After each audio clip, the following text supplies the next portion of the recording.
debatedoras. Pronto. Então, agora a gravação está em curso. A gente tem... Eu vou começar na ordem que elas vão falar. Então, a primeira vai ser a Vicky Rodrigues, que é a comentarista na Ubisoft Brasil. Depois a gente vai ter a Thaís Weiler, que é desenvolvedora de jogos. Depois a gente vai ter a Giovana Breve, que é freelancer de Start Wall e Garotas Geek. E depois a gente vai ter a Domi Becker, que é jornalista da área de esporte, tanto de games como esportes profissionais. Então, enfim, é uma mesa bastante complexa e a gente combinou, né, nessa manhã que cada uma delas vai ter de 10 a 15 minutos para se apresentar e falar um pouco sobre essas questões. E aí depois a gente já abre para as perguntas de público, que podem ser tanto pelo chat, então, enfim, espero que vocês usem, como se inscrevendo, levantando a mãozinha, e aí a gente depois abre a câmera e o pessoal aí que está ajudando a coordenar vai fazer essa seleção. Antes de passar a palavra, quero só agradecer, então, a organização, né, tanto o pessoal do Centro Acadêmico Benevides Paixão, que eu fazia parte quando eu estava aqui na PUC como estudante no século passado, como a moçada que está organizando junto, né, com o CA. Essa semana está sendo incrível e é uma honra, como professor, poder estar mediando aqui essa mesa. Então, vou passar, todo mundo está aqui para ouvi-las, né? Então é a vez da gente passar a palavra para elas. Vicky, então, bem-vinda e obrigado por estar aqui com a gente hoje. Obrigada. Primeiramente, bom dia para todo mundo que está aí assistindo a gente já aí, todos os alunos da PUC. Obrigado, professor. Obrigado pelo convite aí de toda a organização. É sempre um prazer trazer esse assunto, né, que é o que a gente vive. Hoje eu posso dizer que hoje eu vivo de videogame. Eu trabalho exclusivamente como comentarista de esportes na Ubisoft Brasil, então a minha vida mudou completamente, assim, depois que os games, de fato, entraram na minha carreira profissional. Meu nome é Vitória Rodrigues, mais conhecida como Vic, todo mundo me chama de Vic, acho que até meus pais hoje em dia me chamam de Vic, não tem mais uma pessoa mais que me chama de Vitória nesse mundo. Eu sou caster, comentarista de Rainbow Six Siege pela Ubisoft Brasil. Rainbow Six, para quem não conhece, é um jogo de FPS tático, né? FPS, jogo de tiro em primeira pessoa, que é quando só aparece a arminha, né? Não aparece o bonequinho atrás da sua tela.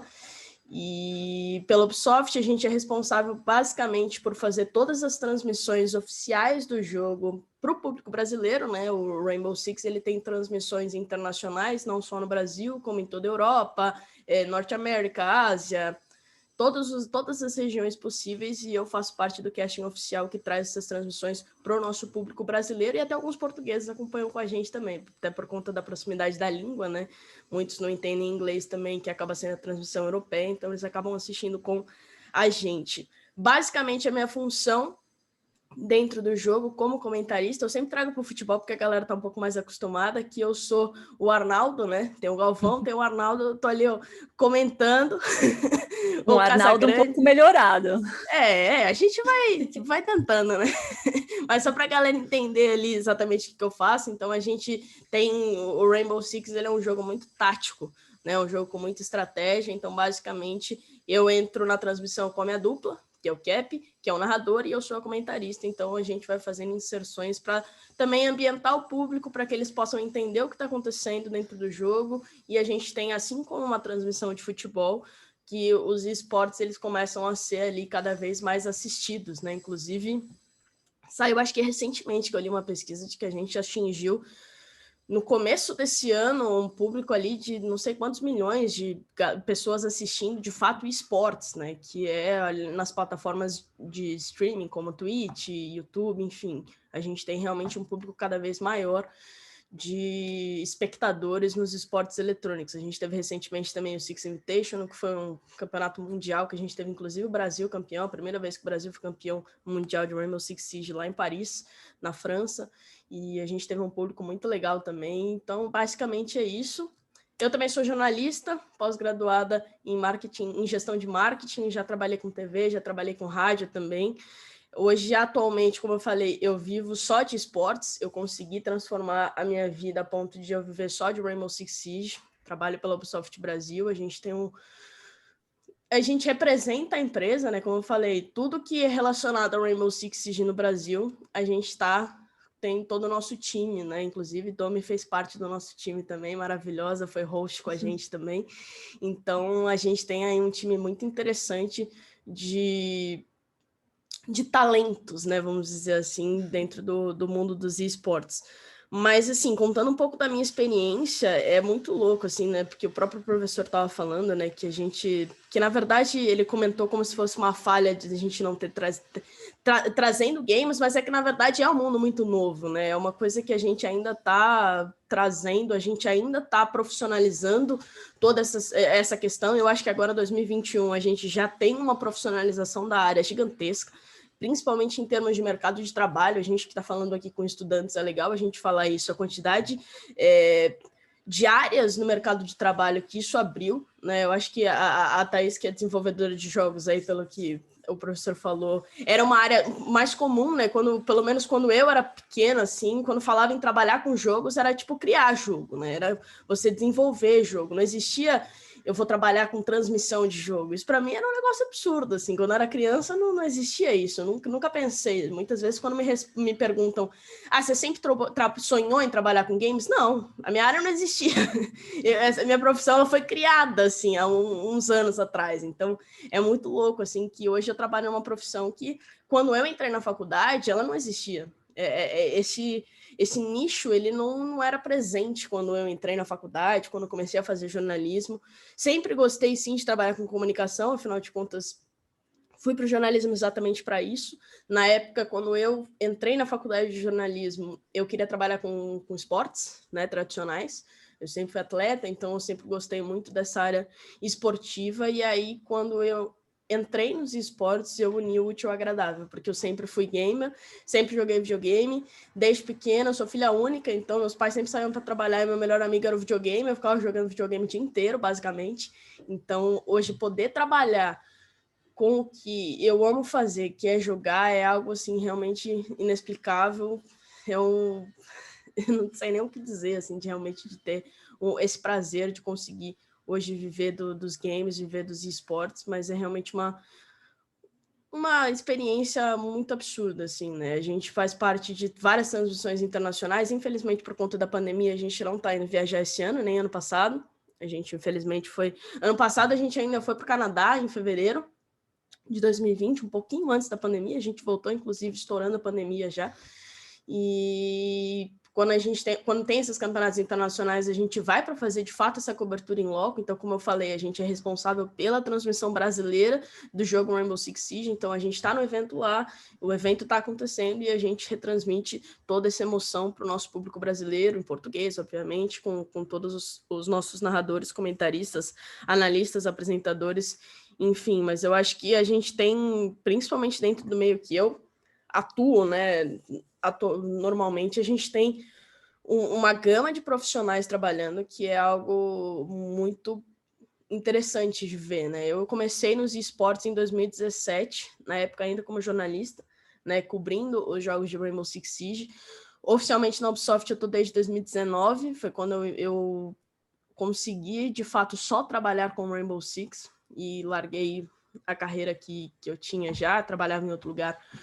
Em 2019, inclusive, eu fui trabalhando em 2 empregos ali ao mesmo tempo, até eu realmente conseguir ir partir pro Rainbow Six, mas a gente tem muitos profissionais, eu acho que isso é legal da gente trazer numa roda com estudantes, porque, cara, a gente tem hoje a mesma estrutura que a gente tem numa emissora de TV. Então, você tem equipe de broadcast, equipe de switcher, você tem os operadores de câmera, operador de VT, operador de GC, produção, coordenação, toda essa parte da galera que faz parte realmente de uma operação de TV para uma transmissão ao vivo, a gente tem hoje no mercado de esportes e principalmente nas transmissões de esportes eletrônicos, não só de Rainbow Six, como de LoL, Valorant, CS, toda essa galera aí realmente que faz parte do mundo dos jogos eletrônicos, a gente tem uma grande gama, além de se expandir também para a transmissão. Equipe de social media, a gente tem jornalismo, obviamente, que já existia, Você tem toda uma parte da galera que trabalha no staff das equipes, das organizações, a galera que faz realmente o acompanhamento com os times, psicólogo, terapeuta, fisioterapeuta, todo mundo ali realmente, nutricionista, os jogadores hoje também tem trabalho de nutrição. Então, assim, você tem uma gama de serviço, uma gama de mercado de trabalho gigantesco nos esportes hoje. Então, não dá para a gente separar mais e falar que não é um campo profissional. Os esportes, ele se consolidou aí num nível absurdo, então acho que a gente tem uma área muito boa para ser explorada. Enfim, acho que eu contei um pouquinho da minha experiência, eu já falei também, eu trabalhei como jornalista, tive algumas experiências e hoje eu posso dizer que eu sou extremamente realizada profissionalmente por trabalhar com jogos, que é uma coisa que eu amo, e comunicação também, que é a minha área de atuação desde sempre. Acho que é isso, não sei se eu passei o tempo, eu falo muito, então... Tá ótimo, Vicky. É um ótimo começo. Super obrigado. Eu esqueci de agradecer também a nossa equipe de tradução em Libras. O Ed, que está aqui nesse momento. Ed, obrigado aí pelo suporte, pelo apoio. Daqui a pouco a gente vai ter um revezamento. A gente vai agradecer depois a nossa outra colega.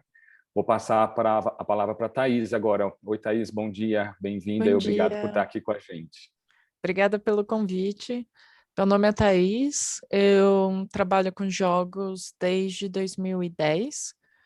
Eu sou originalmente formada em jornalismo, embora eu não tenha atuado na área faz mais de uma década. Por isso que eu achei interessante poder participar dessa mesa, porque, bom, embora eu não trabalhe diretamente com jornalismo hoje em dia, só para mostrar que se vocês gostam de alguma coisa, vocês podem trabalhar com isso independente da sua formação. E, bom, eu trabalho com desenvolvimento de jogos desde 2010, eu trabalhei em jogos mobile, jogos de browser, jogos de PC.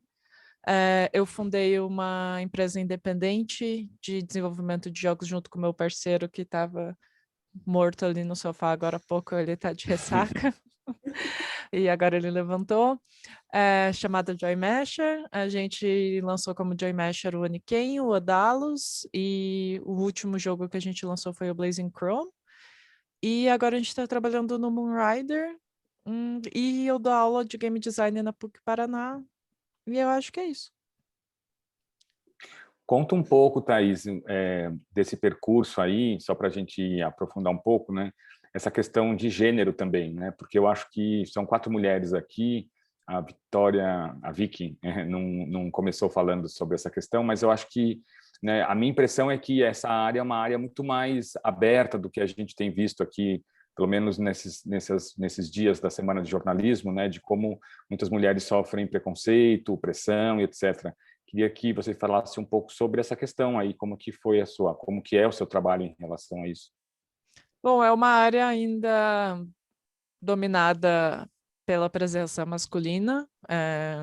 Quando eu comecei, eu diria que 10% ou menos das pessoas que trabalhavam eram mulheres ou não homens brancos cisgênero, mas eu diria que é uma das áreas em que isso é mais discutido. Então, por mais que realmente nós tenhamos um problema, a gente conversa mais sobre esse problema do que em muitas áreas, eu imagino.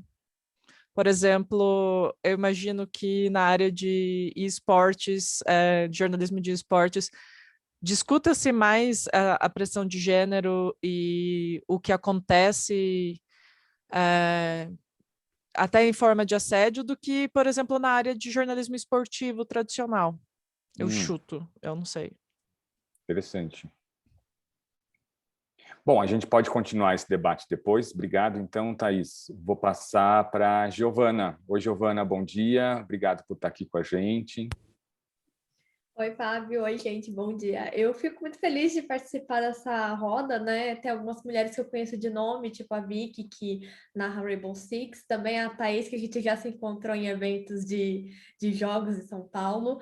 E fico muito agradecida de poder falar uma paixão, né? Que acho que une todas nós que são games para uma futura geração aí de jornalistas e pessoas da comunicação. Eu fiz uma apresentação, eu posso compartilhar com vocês aqui pela palestra? Sim, super. Vê se você consegue abrir, senão eles te colocam como co-host. Eu acho que eu vou precisar, que tá falando que tá desabilitado aqui. Vamos ver se o Luca... Droga, agora eu não queria ser a última, que eu venho depois de uma palestra preparada. A escolha foi sua, Domitila. Bom, vou só... Vocês estão conseguindo ver minha tela? Tá chegando, sim. Tá certo, então. Bom, eu sou a Giovana Breve, eu sou mais conhecida pelas interwebs como Gi, eu sou jornalista. Eu sou também filha da PUC, mas no caso sou da PUC de Campinas e cubro a área nerd focada em games e esportes. Eu tenho experiência em redação há mais ou menos 7 anos, assim, comecei lá em 2014. Minhas experiências de redação começou primeiramente na Record TV de Campinas, a TVB, atualmente ela tem um outro nome. Não comecei na área de games, assim, eu acho que a maioria de nós quando entrou no curso da faculdade, acho que não pensa nessa área de games, né? Isso vai se descobrindo ao longo do curso. Eu sempre gostei de coisa nerd, assim, já consumia fazia um tempo, mas sempre de uma forma mais casual. E pensar nisso como uma forma profissional e unir isso ao jornalismo me veio durante 2014, 2015, que eu até tive blog da faculdade, enfim. E, bom, mas assim, na Record não fazia nada de coisa nerd. Eu falava sobre coisas do cotidiano e muitos casos policiais. Mas foi muito bom trabalhar em televisão. Foi, assim, uma experiência que eu guardo para a vida, porque é um outro esquema, tem que unir conteúdo com imagem, a loucura do ao vivo. Então, isso foi muito importante. Mas durante o tempo que eu estava na TVB, eu também fazia freelas, né? Então, meu primeiro freela escrevendo jogos foi para Vice Brasil. E foi muito importante, assim, para mim, porque na época assim, a Vice, para quem não sabe, ela tem uma ideia um pouco fora da caixa de pautas, então eu tive que correr atrás disso, de melhorar essas pautas, isso foi muito importante para mim. E também de criar contato, né? Porque a área de games aqui no Brasil é um pouco pequena, mas todo mundo se conhece, né? E isso me proporcionou para escrever também para GameSpot, que também foi um veículo que teve aqui no Brasil. E depois eu entrei para o Garotas Geeks como colaboradora, assim, e foi uma realização, porque mesmo, assim, só para deixar claro, ninguém do Garotas Geeks ganha um dinheiro com isso, assim, a gente só escreve com vontade, com coração, nem as editoras, assim, nem as colaboradoras, então é um site que está aí há mais de 10 anos, foi feito por alunas de jornalismo da Unifesp lá em 2010, 2009, então é um site que consolidou e é muito conhecido na área geek. Então, assim, eu lia na época antes de entrar na faculdade, então tem pessoas maravilhosas que eu conheci através do site, isso foi para mim muito emocionante. E em 2019 eu comecei a escrever para o UOL, para o Start UOL, que é o antigo UOL Jogos, da área de games do UOL, e isso foi muito legal para mim também, porque eu tive a oportunidade de cobrir, de escrever matérias e reportagens, e de fazer desde vídeo até texto, então isso foi muito legal. Recentemente eu fui download, que foi o canal que, assim como Thanos no Avengers, acabou. Deu um estalo assim, sumiu. Mas foram 4 meses de experiência em que eu fui repórter de esportes do programa MVP, que era da TV aberta, TV fechada e online, e foi uma experiência muito boa, apesar de curta, né? Foi uma experiência muito legal falar daquilo que a gente gosta em vídeo e para pessoas, então foi muito legal a gente colocar desde campeonato do Rainbow Six até mesmo speedrun, que é uma categoria de jogadores que querem finalizar um jogo o mais rápido possível, e também entrevistar desenvolvedores, então apesar do pouco tempo, né, que a Loading teve, foi um espaço muito legal, apesar de tudo, sabe? E isso é o que vale mais de aprendizado. E depois disso eu tô fazendo uns freelas pro UOL, né? Porque um bom filho a casa torna. Mas, bom, para entrar nesse mercado de games, tem muitas vantagens. Vou pontuar umas 3 principais que eu acho que primeiro, é um mercado gigante em crescimento, então basta você dar um Google para ver que é o mercado que mais cresce, já superou cinema, já superou música. E ainda mais assim na pandemia, que por mais que teve algumas quedas, né, alguns jogos realmente foram adiados, mas teve muito aumento de jogos, mais pessoas estão consumindo, e quando a gente fala de jogos, a gente também tem que falar de esporte e também de streaming, porque eu acho que por conta da pandemia todo mundo conhece alguém ou alguém está fazendo live, seja na Twitch, na Facebook Gaming, enfim, ou em outros sites. e é uma área que vai crescer, assim, não tem como. Eu até mesmo peguei um dado da pesquisa Game Brasil de 2021, que revelou que nos entrevistados aqui do Brasil, quase a metade concorda que aumentou o tempo jogando, né, por conta do período de isolamento social. E muitas pessoas também estão investindo em jogo. Então, quem não tinha muito hábito de jogar, comprou um console ou estava jogando mais no celular, porque é uma atividade que dá para ficar em casa, sabe? Ou está investindo para fazer lives porque pegou o gosto. Então, é uma área que está em crescimento.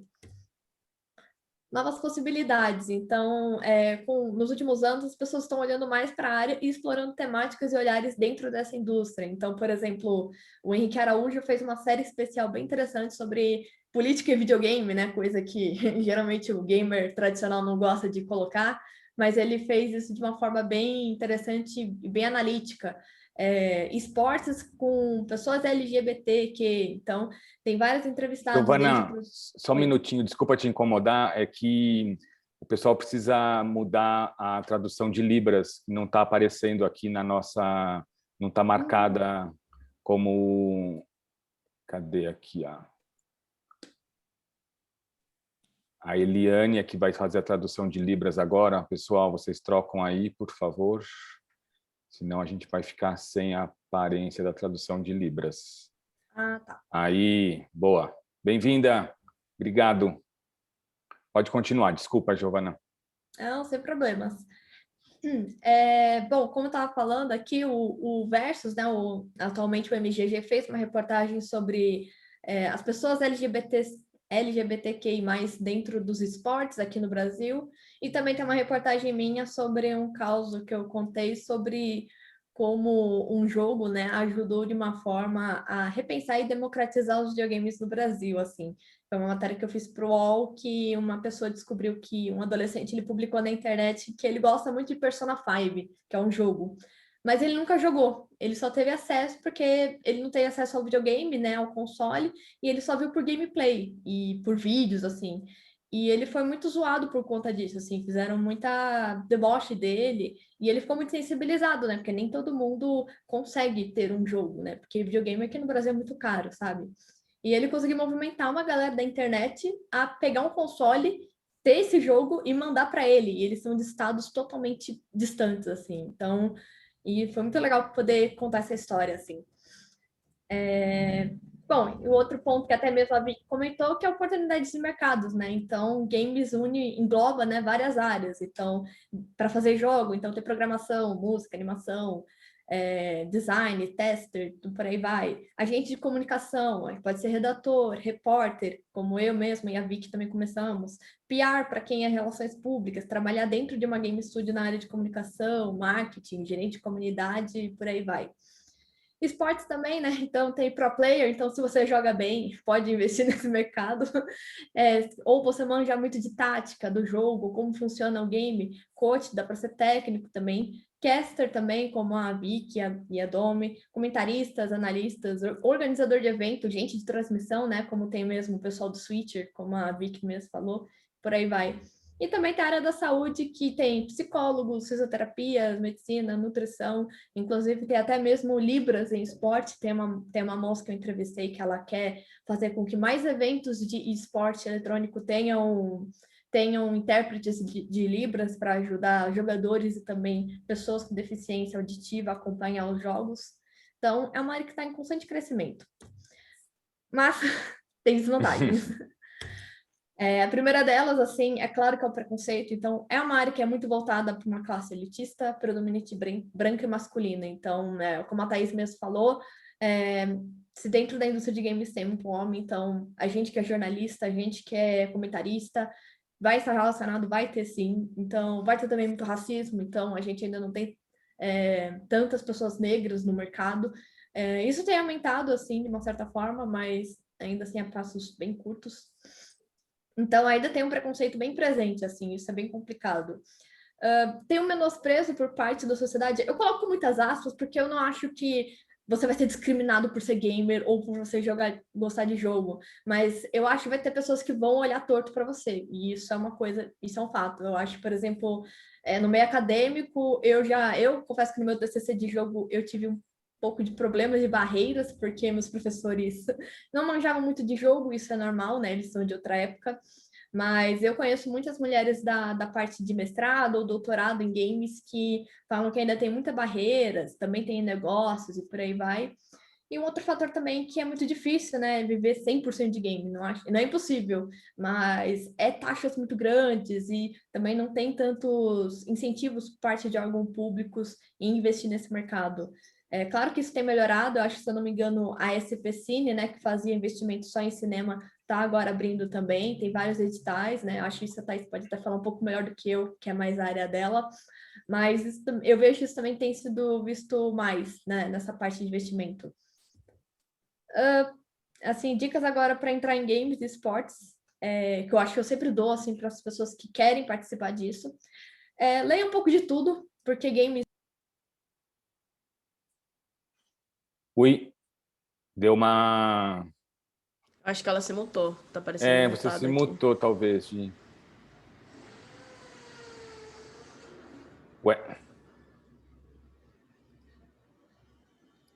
Pronto? Aí, pronto. agora voltou. Nossa, gente, eu não sei como eu me mutei, mas tudo bem. Bom, como eu estava dizendo, games não parecem, mas englobam um pouco de tudo. Então, é sempre importante você ler um pouco de tudo, assim, desde tecnologia, é claro, porque é jogos, até economia, de como isso afeta o mercado, política também, querendo ou não, como, às vezes, quem são o público que joga, saúde também, como usar os jogos no aliado à saúde, né? Sociologia também, como vai ser uma sociedade que joga mais, ainda mais depois do período pós-pandêmico. Então, tem muito assunto ainda para render dentro de games. Deixa aqui. Comece pequeno, mas também comece, isso é mais importante. Eu acho que existem muitas formas de você querer escrever sobre. Algumas delas são ser colaborador de site, como o caso meu do Garotas Geeks, fazer podcast, criar canal no YouTube para falar sobre, ou fazer lives, né, de streaming nas plataformas da Twitch, Nimo TV, Buia, Facebook, etc. Eu coloquei essa foto porque foi muito engraçado. Ela é uma história um pouco engraçada, porque quando eu comecei no Garotas Geeks, eu morava em Campinas, então, assim, ir para esses eventos maiores de São Paulo era um pouco fora de mão para mim, né? Porque eu trabalhava, não tinha grana, enfim. E uma coisa que eu comecei a fazer, que eu já fazia antes, é cobrir eventos da minha própria cidade. Então, eu cobria os eventos de Campinas, e nesses eventos nerds e de cultura pop, de animes, veio o Drake Bell, que quem não conhece, ele fez a série Drake e Josh, e ele também é cantor, ele não é o rapper Drake, mas... E foi muito legal ter a oportunidade de entrevistá-lo, porque foi minha primeira entrevista em inglês que eu fiz, e foi dentro do Garotas Geeks, sabe? Então, isso abre muitas oportunidades, querendo ou não. Então, é sempre importante começar de alguma forma. E, por último, use o que tem a seu favor, por mais que não pareça favorável. Essa história, esses prints que eu fiz, foi para o meu primeiro freela para Vice. Essa história sobre a indústria dos games não liga muito para os surdos, é que na época eu estava na faculdade e eu estava fazendo aula de Libras, por conta de créditos na faculdade. E eu achava legal, achava interessante, eu gosto de... eu já tinha feito matérias com pessoas cegas, com pessoas de outras deficiências, mas eu queria escrever sobre games, né? E na época eu era muito amiga do Pedro Falcão, que era o editor da Vice aqui no Brasil, e eu falei para ele, né, que na época também foi o Enem, foi o tema dos surdos, né? E a gente tava comentando sobre isso. Aí ele veio e me falou: Gi, por que você não fala de games e surdos? Aí eu, como assim? Ó, eu vou te dar 5 dias para você fazer um texto sobre como é ser surdo e gamer no Brasil. E eu tive 5 dias. E eu já tinha mandado um texto para a Vice, não aceitou de primeira. Muitos não faz parte, inclusive, gente, isso acontece. E eu fiz em 5 dias, assim, pesquisei vários artigos em inglês, em francês, para saber como a indústria usa ou pensa no surdo para fazer um jogo, e na verdade a maioria não pensa. Isso é a triste realidade, assim. Então, eu até conversei com um jogador surdo, na época ele fazia campeonatos para pessoas da comunidade surda de League of Legends, que é um jogo bastante conhecido no cenário competitivo de jogos. E eu fiz essa matéria e foi bem interessante, assim. E ela foi também depois para a Vice americana, né? Ela foi traduzida para o inglês. Então, isso, na verdade, tudo surgiu porque eu fui fazer aula de Libras. E eu usei isso um pouco, pensei um pouco nisso na hora, sabe? Então, às vezes a gente tem muitas oportunidades, a gente só tem que olhar com carinho. Bom, essas são minhas recomendações para quem quiser entrar na área de games, assim, para quem quiser entrar um pouquinho. Acho que eu tô queimando um pouco a pauta da palestra, mas desculpa, gente, sou Tá aquariana. ótimo. Penso no futuro. A primeira seria um livro que é Sangue, Suor e Pixels, que é do Jason Schreier. Ele é um jornalista muito importante de games, né, lá nos Estados Unidos. Ele fala muito sobre os bastidores da produção de games e como muitas empresas sofrem de crunch, que são horas e horas excessivas para fazer um jogo, e isso às vezes leva muito da saúde do desenvolvedor. E nesse livro ele fala dos bastidores de vários jogos, desde jogos AAAs até mesmo um jogo que foi feito por uma pessoa, e a Thaís sabe o que isso é uma missão impossível praticamente, porque é muito difícil fazer um jogo sozinho, mas ele conseguiu fazer e teve muito sucesso. É um livro bem legal que tem os bastidores. É a realidade americana, é um pouco diferente da realidade de jogos aqui no Brasil, mas vale a pena ler porque eu acho que é um bom começo. Na Netflix tem a série documental de 6, 8 episódios, agora eu não lembro, que se chama GDLK, que eu prefiro em inglês, que é o High Score, que é sobre a história dos games, né? Então eles entrevistam o cara da Nintendo, né? O que fez o Mario, Pac-Man, Atari, até mesmo os jogos de luta e até mesmo os jogos de hoje em dia. É uma série muito legal, é muito gostosinha de assistir e te ensina um pouco sobre os personagens, né? As personalidades do mundo dos jogos. Então, é bem interessante, vale a pena assistir. E por último, é o filme do Scott Pilgrim. Ele não tem nada a ver com ser didático, ele é tipo o puro suco de referência de coisa nerd, coisa de games, principalmente. Ele não foi muito bem aceito na crítica na época que lançou, que já vai fazer 10 anos, mas ele se tornou um filme cult hoje em dia, e ele tá na Netflix, até onde eu sei. Ele é baseado nas HQs, que eu tenho muito carinho, porque foi pelas HQs que eu comecei a me interessar muito pelo universo nerd, lá para os meus 13, 14 anos. E ele também tem um jogo, então é legal porque tanto o filme, a HQ e o jogo, eles meio que se dialogam, então é legal pegar essas referências e como é um pouco desse mundo nerd, assim, de forma geral. Então, essa é minha pequena apresentação que eu fiz e super agradeço. Muito bom, Gi, obrigado. Antes de passar para a Domi, eu quero só lembrar a todo mundo que vamos se inscrever aí para fazer as perguntas, vamos colocar perguntas no chat, tem vários comentários aqui que já estão fazendo os comentários das séries, dos filmes e dos livros que a Gi indicou, então super legal. Obrigado pela sua fala, Gi. Bem-vinda, Domitila. É um prazer ter você aqui com a gente. Gente, um prazer essa palestra. Até a próxima, né? Não vou falar depois dessa apresentação, né?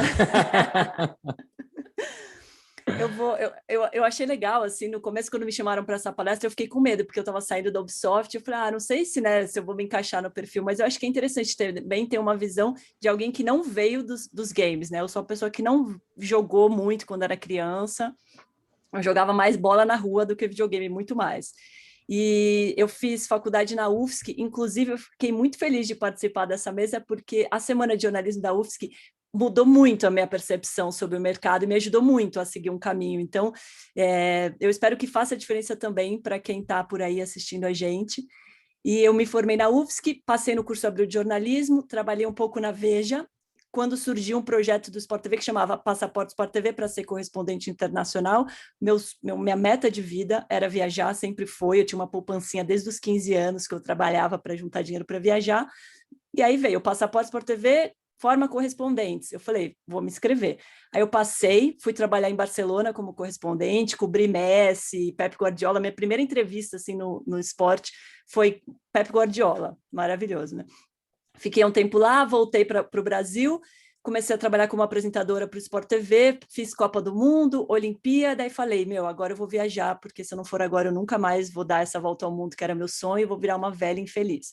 Então, saí do Sport TV para dar uma volta ao mundo, voltei, eles me chamaram para voltar para o Sport TV para apresentar o mesmo programa que eu apresentava antes, e aí não estava fazendo mais sentido, depois de ter viajado o mundo e voltado para a mesma vaga, eu falei, não estou me encaixando.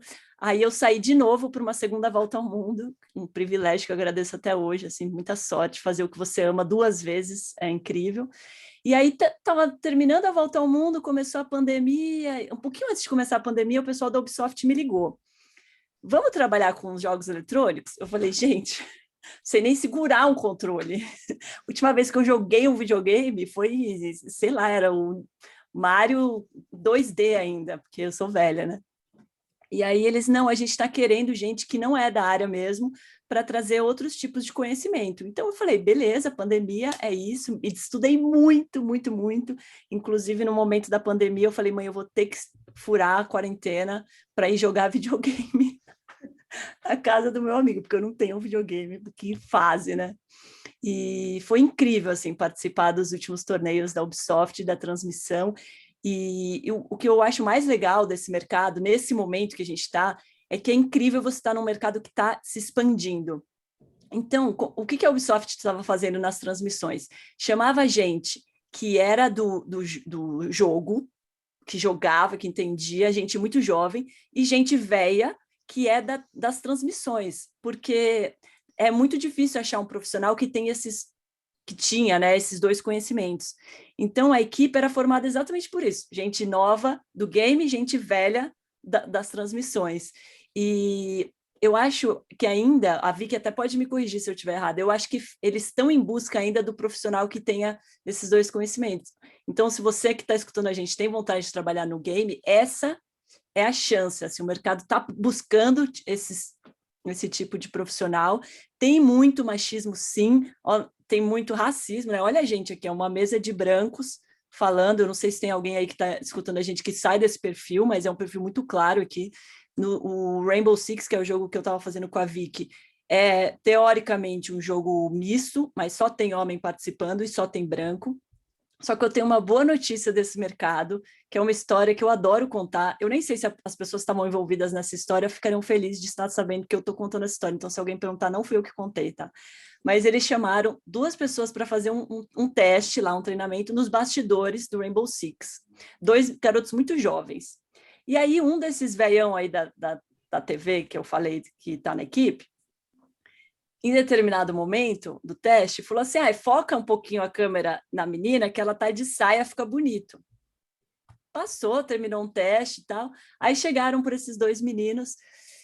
E aí, vocês gostaram? Vocês vão ficar? Eles falaram, não, a gente achou muito machista aqui, muito, né, pensamento antigo. Daí eu falei, tipo, essa nova geração vai trazer coisas muito maravilhosas para esse mercado e vai influenciar muito, eu acho, no jornalismo tradicional.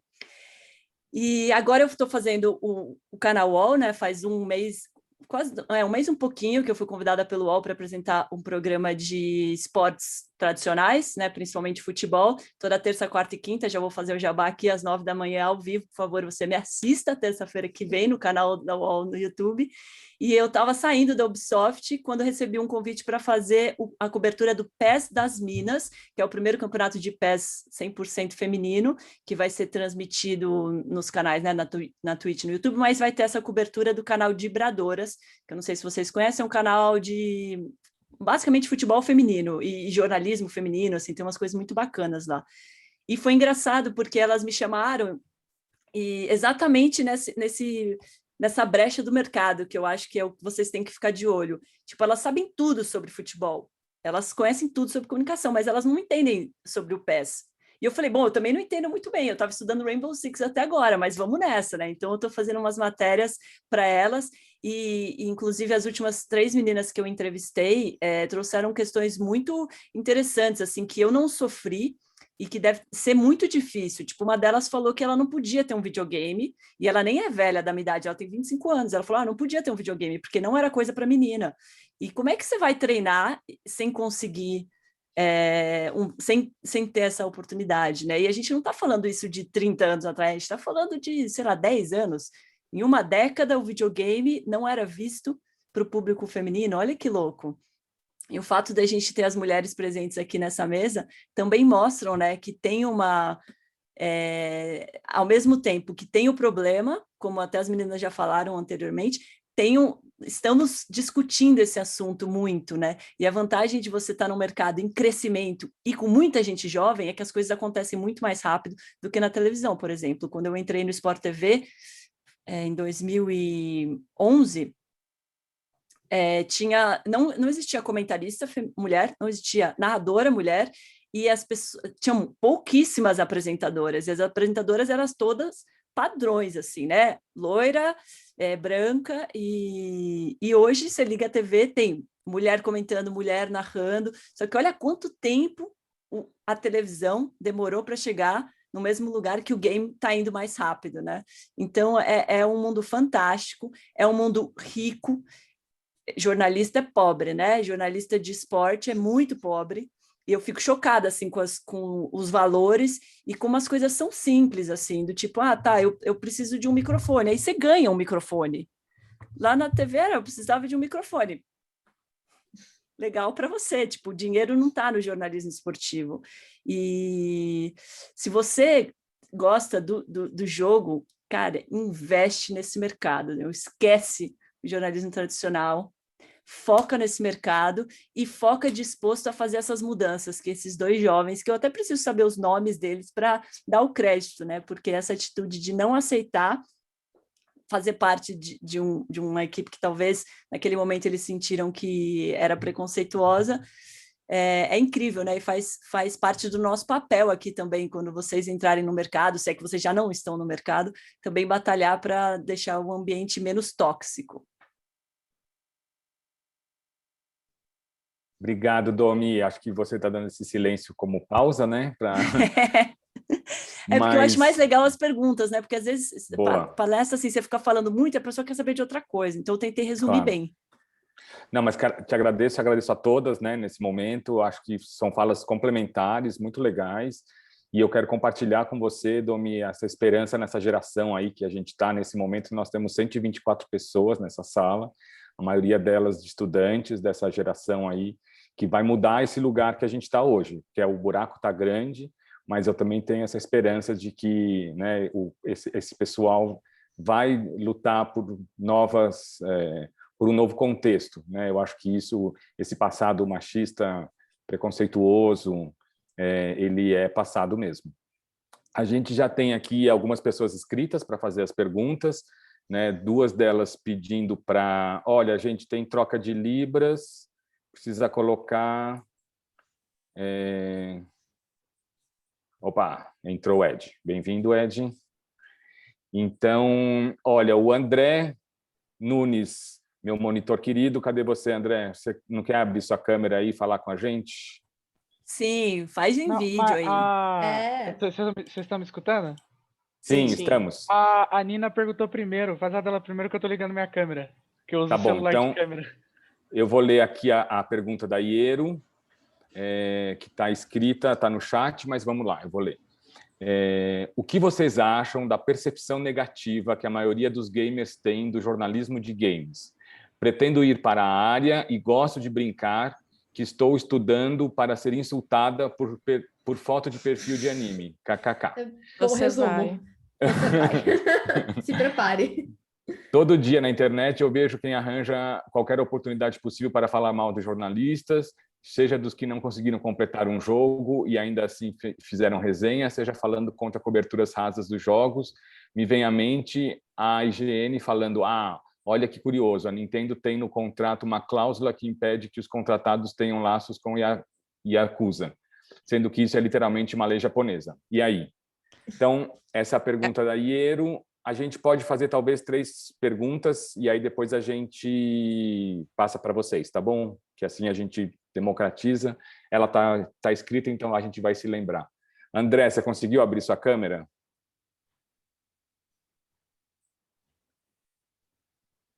Ué, cadê o André? Ele abriu a câmera, mas fechou o microfone. Aqui, aí. Não sei mexer no Zoom, desculpa. A câmera é bem ruim, não repara. Então, deixa eu abrir aqui que eu anotei aqui, porque senão eu vou esquecer. Que é muito nome. Eu não sei para quem vai a pergunta, quem quiser responder está aberto, mas é que eu queria perguntar sobre aquele caso de 2019 que teve, que na época eu ainda jogava LOL, graças a Deus eu me desintoxiquei daquele jogo, e que teve um caso da Invictus Esports na LCL, que é a competição russa, né? O campeonato russo, que a Invictus Esports, que é um time só de mulheres, estava jogando contra a ROX, que é um time de homens, e eles baniram somente campeões mulheres. Campeões mulheres não, campeões suportes, porque tem esse preconceito de que mulher só joga de suporte, né? Essa coisa de que a mulher só joga de personagem que fica dando curinha, essas coisas. E o que mais me deixou assim é que a Riot, que é a empresa que faz o League of Legends, ela só deu uma advertência. Quando tem muita coisa que acontece que às vezes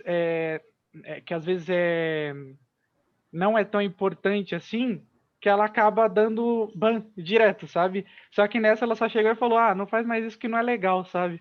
Então eu queria que vocês falassem sobre esse caso. Não sei quem falaria, mas é isso. Obrigado, André. Ô, Fabião, eu acho que a gente já pode ir respondendo, na verdade, porque senão a gente vai esquecer. Exatamente. Tá bom. Boa. Eu quero responder a primeira, só para reiterar que não é um problema só do jornalismo de esportes eletrônicos, tá? Globolixo tá aí para mostrar que teve uma época no Rio, que eu trabalhava no Rio, que eles tiraram os adesivos do carro de tanto que a gente era xingado nos estádios. É uma coisa assim, do jornalismo, que mexe com paixão, né? Que mexe com o jogo, com o esporte. E a diferença, eu acho, é que a Globo, assim, é um xingamento direto, né? Você vai no estádio, você é xingada. No caso de jornalismo de esportes, é pela internet, né? E como pela internet é anônimo, talvez dê a impressão que seja mais, mas eu acho que é igual. Eu acho... Tem aquela máxima do marketing que, tipo, se 10 clientes seus estão satisfeitos, talvez um vai deixar uma review. Agora, se você tiver 10 clientes insatisfeitos, os 10 vão deixar uma review falando. E exatamente como a Domila falou, tipo, é paixão, é fã. Então, tipo, eles deram 8 para esse jogo da Nintendo, que foi o jogo mais importante da minha vida. Obviamente, eles são burros e não entenderam qual é desse jogo. E você vai fazer o quê? O foda da pergunta da Riero é que, tipo, são várias perguntas, né? E, ao mesmo tempo, ela também está falando de como grandes canais fazem coisa clickbait. E é uma situação ruim, só que, ao mesmo tempo, o canal ele tem que sobreviver e ele vive de ads. E o que dá mais impressão de ad é clickbait.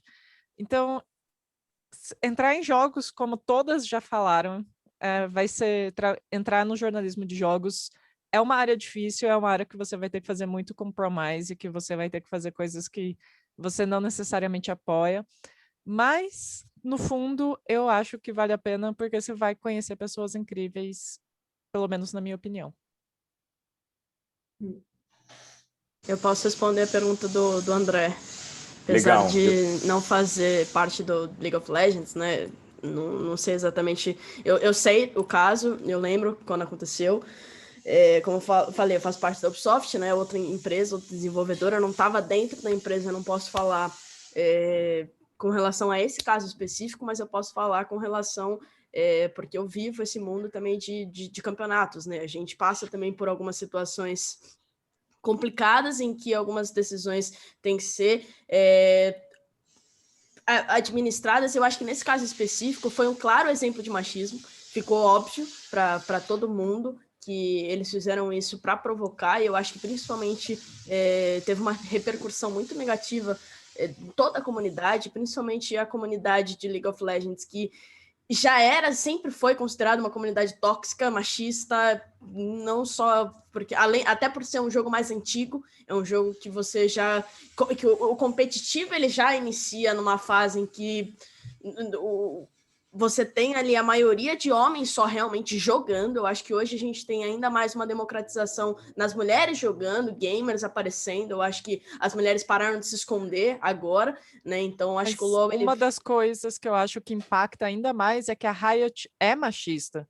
Já teve vários exposes de como eles tratam as funcionárias mulheres dentro do estúdio. Então, imagina a comunidade, né?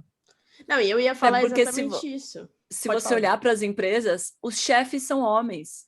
Então, eu ia entrar exatamente nesse meio, porque assim, por mais que a gente esteja lidando com um mundo e um mercado em que a gente está revelando jovens, que a gente faz parte ali de um mundo com jovens, os caras que estão no comando são os antigões, são os caras brancos, cis, empresários, os caras que têm o dinheiro. Ainda no Brasil, quem tem dinheiro são os empresários cis, branco, hétero. Então, assim, a gente ainda vai passar por isso e a gente ainda vai bater nessa tecla. Eu acho que é por isso que é a importância do diálogo e do discurso. Então, nesse caso em específico, com relação ao Riot, é isso, o cara que manda no jogo, o cara que é o dono da bola, é o cara machista ainda, é o cara homem que vai olhar pra menininha, como a Domi falou, e falar, tá de saia, fecha nela, entendeu? Eu acho que a gente ainda vive essa questão, por mais que o mundo dos esportes seja um mundo que a gente está com mais pessoas jovens, buscando essa diversidade. Eu acho que essa diversidade é exatamente importante para a gente mostrar que esses caras não têm mais vez, que no mundo em que nós estamos construindo agora nos esportes, esse cara não vai ter vez. Ele já teve vez no esporte tradicional, ele já teve vez em vários outros, e eu acho que essa é a importância da gente ter. Só que eu acho que respondendo a pergunta do André, é exatamente porque o dono da bola ainda é um machista homem branco cisgênero, então... E assim, não se estende só isso para Riot, assim, tem vários games studios que também tem, assim, tudo sobrinho do herdeiro, a própria Twitch tem muito problema de machismo, assim, tem um caso absurdo que tem uma streamer que, assim, a maioria das pessoas que são streamers, ainda mais nessa pandemia, vivem para fazer streaming, para ganhar dinheiro, para arrecadar subs, né, que são inscritos, e aconteceu que teve um caso que ela tem uma filha pequena, aí ela foi pegar, sei lá, ela saiu da câmera, só que a câmera estava ligada, apareceu a filha, tipo, por 2 minutos, e ela levou um ban de 1 mês, porque a plataforma entende que é uma criança se expondo, sendo que, tipo, tem gente que faz ataques, cyberataques dentro da Twitch comentando, eu até esqueci o nome disso, que a mulher, geralmente são mulheres, ou são pessoas LGBTs que estão fazendo live, aí vem, tipo, 200 pessoas para ficar xingando no chat, assim, são muitos comentários, são ameaças de morte, são ameaças de violação, então, assim, minha Twitch não faz nada, sabe? Então, assim, isso infelizmente ainda é muito revoltante e vai ser um pouco... vai demorar ainda muito para se ter justiça, mas eu vejo que está melhorando um pouco, assim. Na parte de esportes mesmo, a gente tem aqui no Brasil alguns coletivos, né, que são coletivos por mulheres, pessoas LGBTs que têm tentado criar, né, e incentivar as pessoas a manter um ambiente saudável dentro dos jogos, né? Mas é claro, isso não depende só dos jogadores, né? As desenvolvedoras também têm que apoiar e também têm que pegar esse discurso, né? Porque não dá para depender só do lado de fora. Muito legal, gente. Que delícia essa roda de conversa de vocês. Muito bom. Vamos... Olha, tem uma pergunta aqui que é do Guilherme Campos. Ele quer fazer uma pergunta de viva voz. Enquanto o Guilherme vai abrir a câmera, eu vou fazer uma pergunta que está no chat, e aí a gente vai fazer de 2. Eu acho que foi legal essa. A gente não precisa fazer 3, talvez seja muito mesmo. A Domi tem razão. Então, eu vou fazer aqui a pergunta do Marcelo. Como vocês, Marcelo Ferreira Vitório, como vocês lidam com os incels, que estão presentes em sua maioria no mundo dos games? Acham que estão diminuindo, aumentando? Acreditam que algo está sendo feito quanto a isso, ou continua a mesma coisa, infelizmente? E aí vamos ver se o Guilherme... Guilherme, você está por aí? Nós já estamos em 124. Opa! Tudo bem? Eu não te vi. Tudo. Opa, peraí. Deixa eu ver se foi. Foi? Boa. Tudo bem? Dá para me ouvir direitinho? Não sei se está meio ruimzinho. Tranquilo. Gente, primeiro, bom dia a todo mundo. Obrigado de coração a vocês 4 que aceitaram participar da mesa, todo o pessoal do CA. A minha pergunta, na verdade, tipo, eram meio que 2, se não for atrapalhar, mas são 2 bem curtinhas.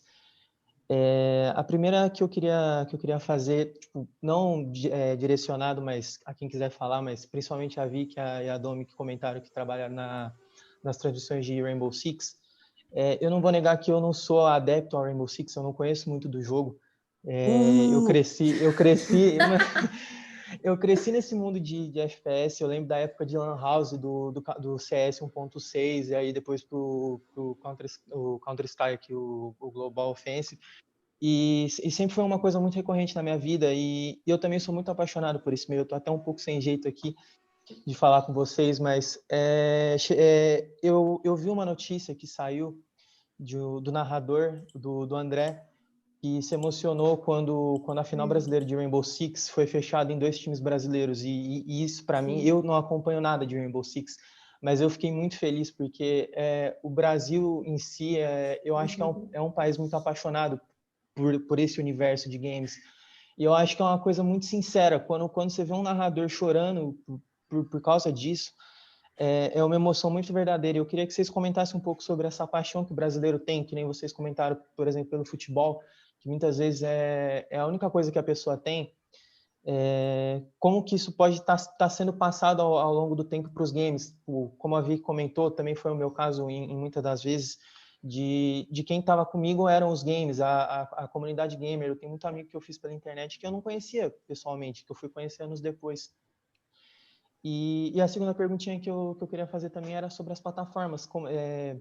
Se vocês veem que, obviamente, que nem vocês comentaram, que não é um universo perfeito, tem muitos defeitos, e igual todo lugar sempre vai ter, mas se vocês sentem que as lives, as plataformas de streaming estão meio que transformando esse universo.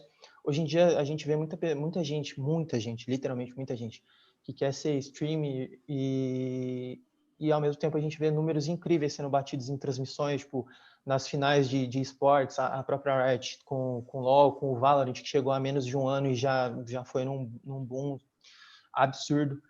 Então, se vocês veem que as plataformas de streaming elas estão meio que revolucionando esse universo, sendo muito mais inclusiva, aderindo a um público que muitas vezes não tinha voz em outras plataformas. E é isso, gente. Muito obrigado, de verdade. Boa, Legal, valeu, Guilherme. Guilherme. Posso começar, que eu já vou pegar um gancho aqui do Rodrigo Mendonça, que perguntou como é que a gente olha para os canais Sport TV e ESPN que começaram a tratar também de esportes eletrônicos. E eu acho que vai um pouco nisso que o Guilherme Campos levantou, porque o videogame tem essa paixão como qualquer esporte, né? E o brasileiro é apaixonado por tudo. Só que não é isso que faz o Sport TV e ESPN transmitir, é o dinheiro.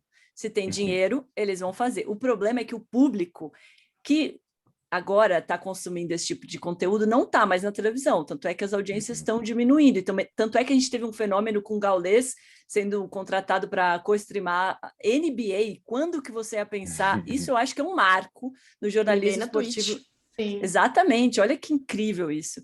Então, as TVs vão correr atrás, vão batalhar por diferenciar o conteúdo dos esportes eletrônicos, mas elas vão fazer na internet. Não tem mais como ficar nos canais principais, porque a gente não assiste mais televisão, a gente assiste pela Twitch, pelo YouTube. E o mais legal disso é que, tipo, o Gaules transmite NBA, ou seja, você pode fazer transmissão do que você quiser. Tipo, o UOL lançou o canal que eu faço da minha casa, da casa da minha mãe, que aliás é do lado da PUC, é na rua Travessanda. E eu acho incrível, incrível. Na minha época a gente já falava muito isso, de a independência dos grandes meios de comunicação, mas agora isso é real, realmente, assim, qualquer um é um meio de comunicação. Respondendo a primeira pergunta do Guilherme, né, que citou o nosso queridíssimo André Meligeni, que se emocionou na final do Rainbow Six. E, cara, eu acho que assim... Todos. Estávamos lá chorando também, fora das câmeras. E é muito engraçado, porque é realmente algo inexplicável, assim. O Meligeni chorou nessa questão que foi a final. No ano passado também, quando eu falei que a gente foi para o Canadá em 2020, a NiP também, que é um time brasileiro que foi a que ganhou esse ano, foi para a final. Foi a primeira vez que eles iam para a final ali, e nesse caso quem estava transmitindo era eu e meu parceiro Cap, e a gente também chorou. Então, assim, é recorrente Caster chorando na transmissão. Mas... E vi que esse ano, se eu não me engano, foram top 6, né, brasileiros, o que é tipo... muito marco histórico, porque para ter um time assim, é muito emocionante, mas para ter 6 é um arco muito grande. A gente foi com 6 brasileiros para Paris, né? A gente ficou no top 3, o quarto colocado foi o norte-americano, mas a gente tem 3 times no top 3, que já é um arco independente. A final foi brasileira, a semifinal foi brasileira, então a gente já tinha.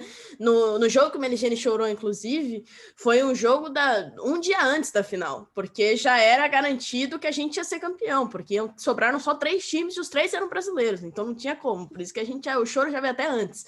Mas eu acho que só respondendo essa pergunta entra muito na questão dessa questão que eu até comentei no início, né? Que é a paixão. Hoje a gente consegue unir o que a gente ama, que é o jogo, com o nosso trabalho. Então, assim, o choro do Meligeni, o meu choro em 2020, ele vem muito de você realmente coroar um trabalho e ver esse mercado crescendo. Eu acho que a Domi falou isso na fala dela. É muito legal você fazer parte de um mercado que está crescendo, que está expandindo. Então, assim, você tá fazendo história ali naquele momento. Você tá fazendo parte da história. Eu acho que é a mesma emoção que você tem como o Galvão Bueno narrou o Tetra, que ele grita abraçado no Pelé, Tetra.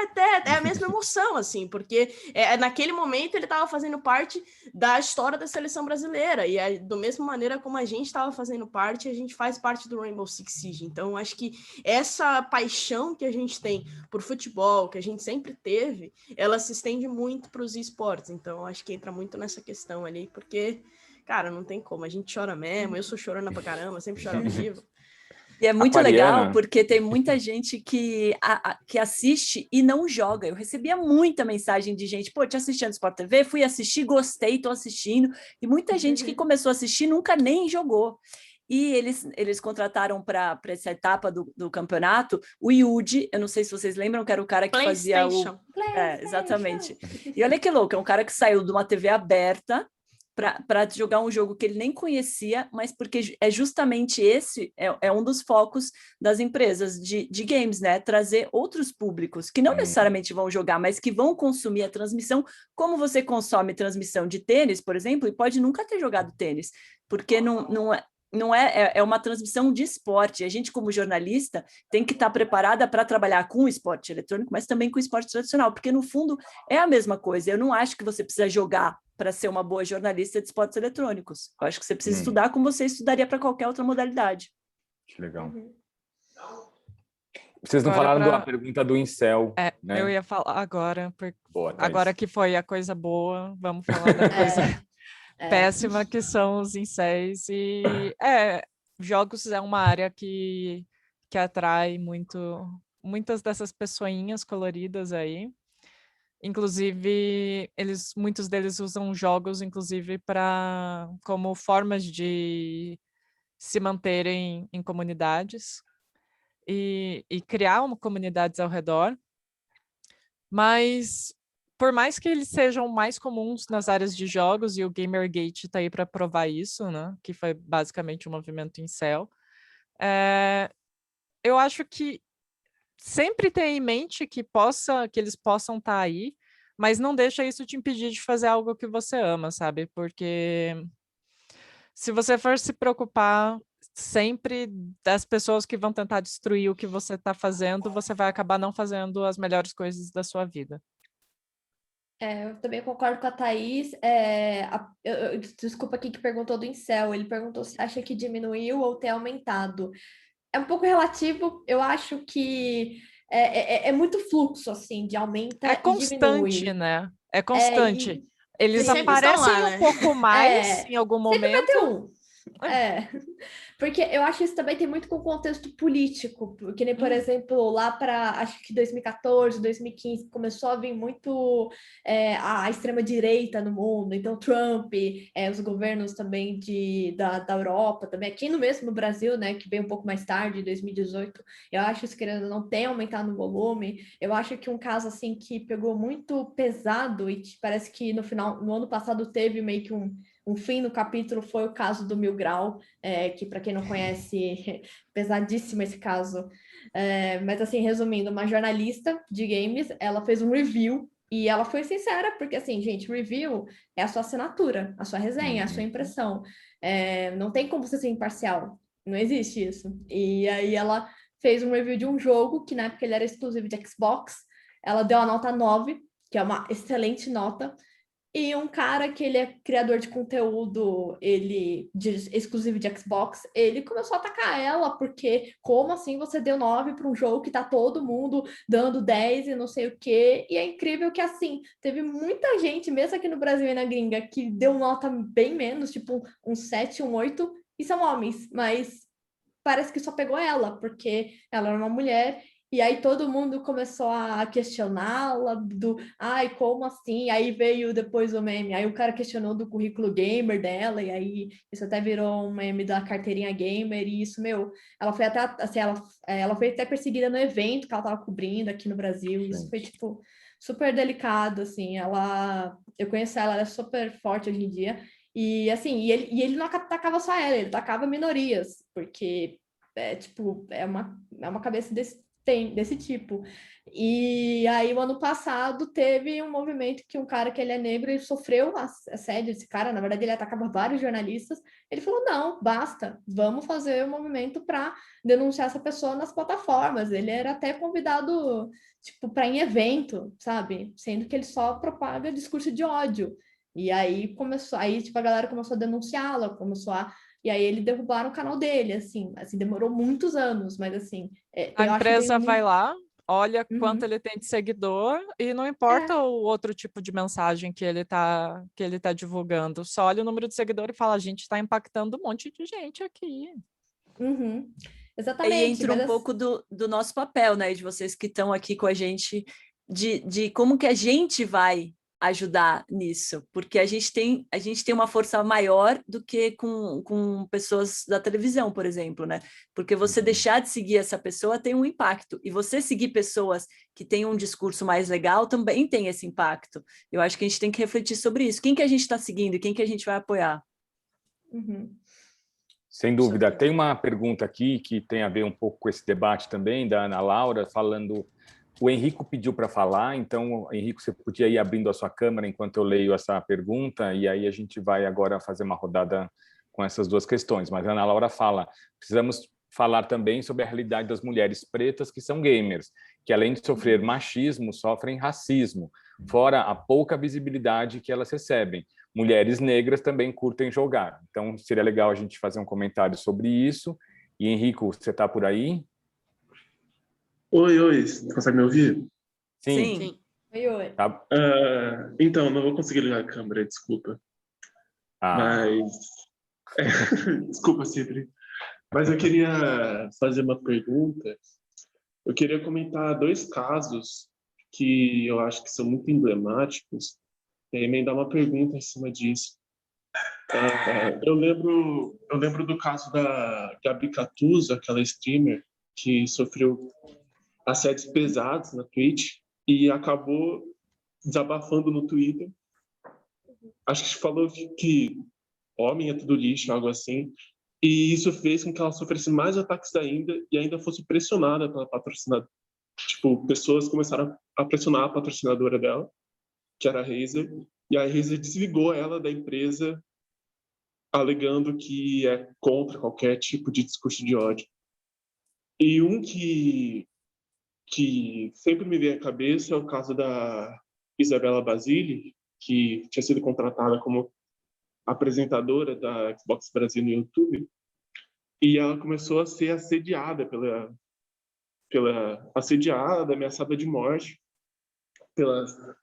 pelos fãs da Xbox. E o que a empresa decidiu fazer, que a Microsoft decidiu fazer, ao invés de amparar a Isadora, né, acolher ela, decidiram desligar ela, justificando que não queriam mais expor ela a situações como essas. O que, no fim das contas, só acabou perpetuando isso, né? Aí a Microsoft, no fim das contas, fez exatamente o que esses caras estavam pedindo. E tirou uma mulher que... Mulher já tem pouquíssima visibilidade nesse cenário e acabou, no fim das contas, só tirando o outro e perpetuando esse cenário machista. Eu queria perguntar, na experiência de vocês, se vocês se sentem contempladas pelas empresas em que vocês trabalham e se vocês acham que essas empresas te dão segurança contra esses ataques. Vocês estão do lado de vocês? como que vocês se sentem a respeito? Obrigado, Henrique. Eu acho que a Eleonora, que fez uma pergunta aqui no chat, também é exatamente um pouco sobre o que o Henrique falou, então eu vou ler, porque aí a gente faz essa rodada aí agora sobre racismo e questões de gênero, né? Vocês já passaram por alguma situação machista no trabalho? Pergunto mais o sentido do machismo vindo pelos pares, por homens da área.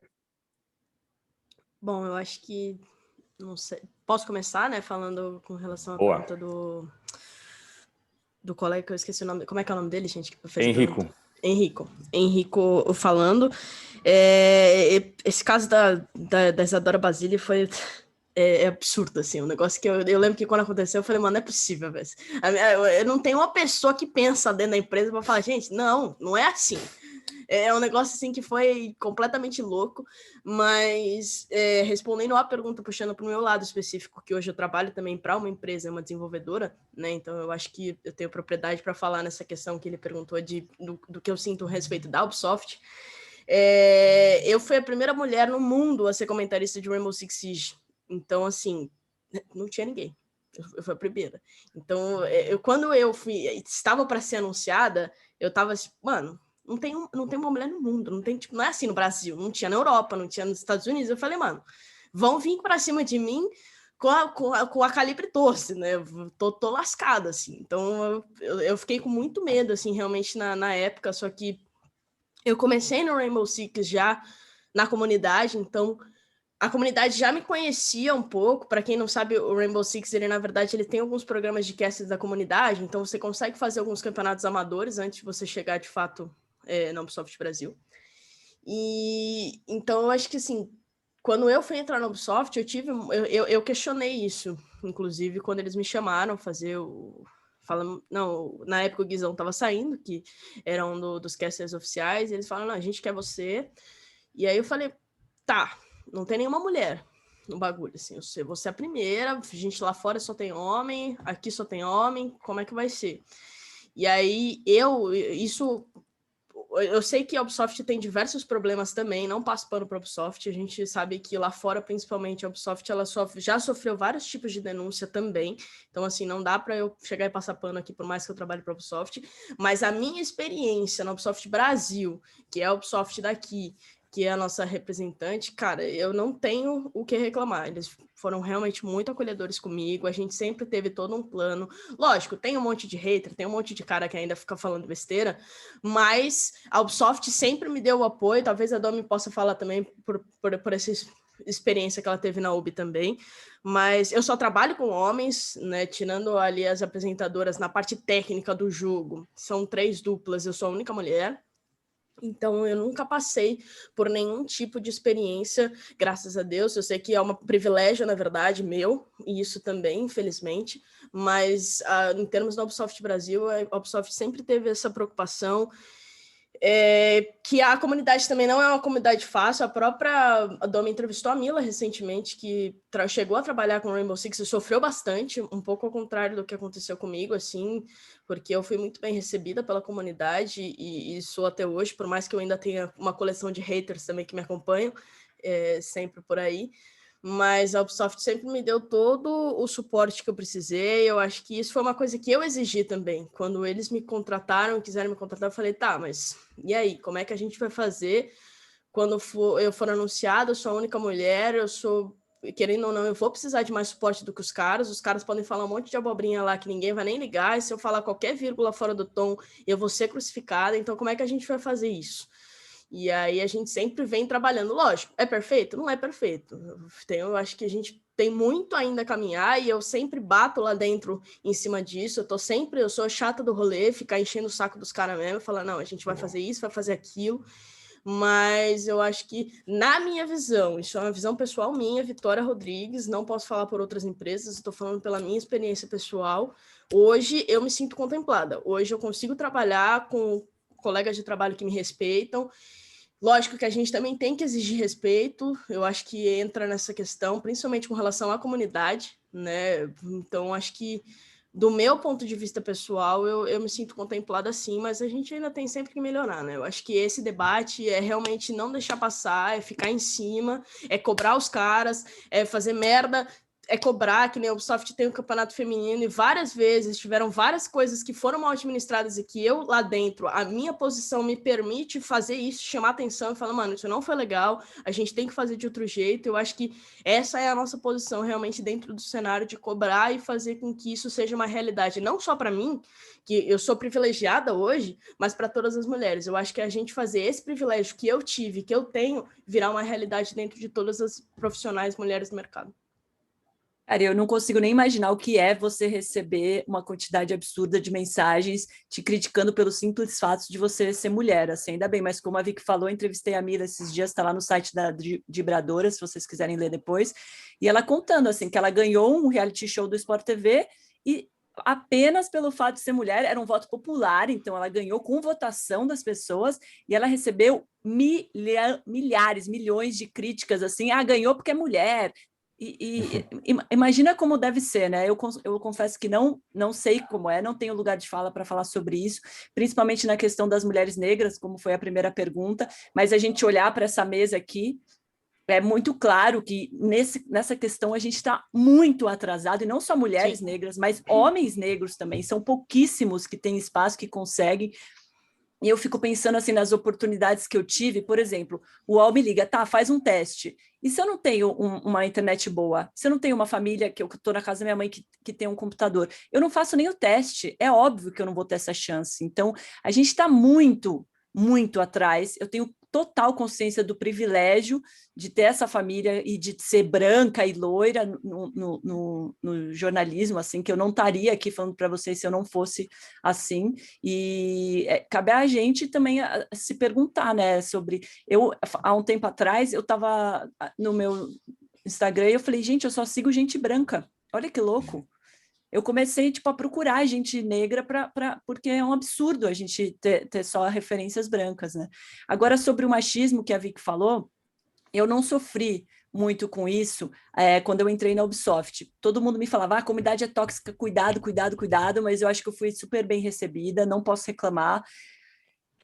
Tive um caso específico com uma pessoa da Ubisoft, que foi recentemente, inclusive, e aí foi uma questão que eu levantei aqui na minha família, que eu vou ter uma conversa hoje até com o chefe da Ubisoft, e eu fiquei pensando, cara, será que eu falo isso ou não? Porque quando eu trabalhava no Sport TV, eu confesso que eu não sabia que eu podia me indignar com comentários machistas. Para mim, era parte do jogo, sabe? A gente não falava sobre isso abertamente como a gente fala hoje há 4 anos atrás, há 3 anos atrás, a gente não falava sobre isso. Eu não sabia que eu poderia, sabe, ficar brava. Para mim era assim, abaixa a cabeça e faz parte.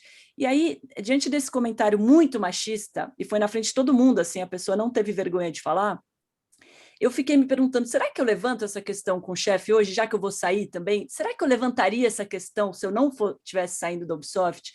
E aí eu fiz essa pergunta para minha mãe, e olha que louco a diferença de geração. Ela fala, eu acho que você não tem que falar nada. Porque para ela também não temos esse direito, né? E, enfim, eu decidi que eu vou falar, me desejo boa sorte. Boa sorte, Domi. Boa Sabe sorte. que você tem nosso apoio, Domi. Se alguém falar mal de tu lá, hoje eu vou trabalhar, já dou uma porrada em qualquer um ali. Obrigada, Vicky. Temos que nos apoiar, né? Sempre. Muito desse racismo e desse machismo estrutural vem de coisas que as pessoas no poder fazem de forma não crítica, que nem a Domi deu de exemplo, que ela só seguia pessoas brancas e ela nem percebeu. O cara falou algo machista e ela considerou não falar nada e agora ela decidiu realmente falar algo. Imagina esses caras que estão nessa posição de poder faz 20, 30, 40 anos, eles sempre fizeram assim e eles acham que isso é o certo, eles nem passa pela cabeça deles que poderia ser diferente. E eles julgam as pessoas baseado nisso sem nem perceber que o que eles estão fazendo é preconceituoso, sabe? Então, a gente tem um papel de educação, praticamente, e isso tem o seu custo psicológico na gente, porque a gente fica o tempo todo levantando essas questões. Eu já passei por várias pequenas instâncias de machismo num lugar de trabalho. Eu sou originalmente game designer, mas eu já trabalhei como produtora. Produção em jogos, para quem não sabe, é mais ou menos ser o gerente do projeto. Seu trabalho é fazer as pessoas trabalharem na hora certa, no momento certo, e coordenar os trabalhos para que eles funcionem de forma dentro do planejamento. E havia outros colaboradores, outros profissionais que simplesmente não respeitavam a pequena autoridade que eu tinha, que era só de falar quando as coisas tinham que ser feitas na ordem que elas tinham que ser feitas. E esses caras simplesmente não percebiam que eles estavam sendo machistas ou não se importavam. Agora, se o meu chefe, que era um homem, falasse exatamente a mesma coisa que eles tinham que fazer, eles faziam. E para eles isso não é machismo, é só porque eu era chata. E a eu sou mulher que mesmo, cobra é mas... arrogante, né? É sempre assim, né? Mas eu acho que só para a gente completar essa questão, é legal de pontuar que eu acredito que, lógico, a gente tem muito machismo e muito racismo nos games, sim. É um meio muito elitista, a própria Giovanna trouxe isso na palestra dela, a gente tem um meio muito elitista, mas que ainda assim é um reflexo da sociedade. A sociedade em si, ela é machista e ela é racista. Em toda a sua sociedade, em todos os meios. Se você for olhar em grandes empresas que não tem nada a ver com jogos, os chefes são cis, branco, hétero, tem poucas mulheres em cargos de confiança, poucos negros, poucas pessoas pretas em cargos de confiança. Então, assim, é um reflexo da sociedade. O que a gente traz aqui e o que é importante a gente começar a fazer aqui é que, querendo ou não, por mais que os games já estejam estourados, a gente está no mercado a gente está consolidando esse mercado aqui. E quanto mais cedo a gente impor essa cultura de diversidade, de trazer pessoas, de colocar realmente pessoas pretas, colocar pessoas mulheres, trazer esse discurso, a gente começa já o mercado de trabalho à frente, a gente ganha alguns anos, né? Do que o mercado tradicional, ele tá vindo ali batalhando há muito tempo, a gente começa a correr um pouquinho contra o tempo. Então, por mais que cara, eu concordo totalmente. Acho que foi a Ana Laura que falou que não tem mulher preta nessa mesa e é sintomático. Eu concordo totalmente. Eu acho que a gente tem poucas pessoas pretas referência nos esportes hoje, e isso é uma coisa que a gente tem que realmente mudar. Eu acho que ainda assim a gente está no mercado em que tem espaço para a gente já começar diferente. E eu acho que essa é a questão, e por isso que é importantíssimo a gente trazer realmente esses conceitos, de a gente conseguir encurtar alguns anos que o mercado tradicional está batalhando agora. A Domi pode falar de questão de esportes tradicionais. Há quantos anos a gente não tem transição de esportes? Agora que a gente está vendo narradoras, comentaristas, as mulheres em destaque. Há quanto tempo a gente não acompanha futebol?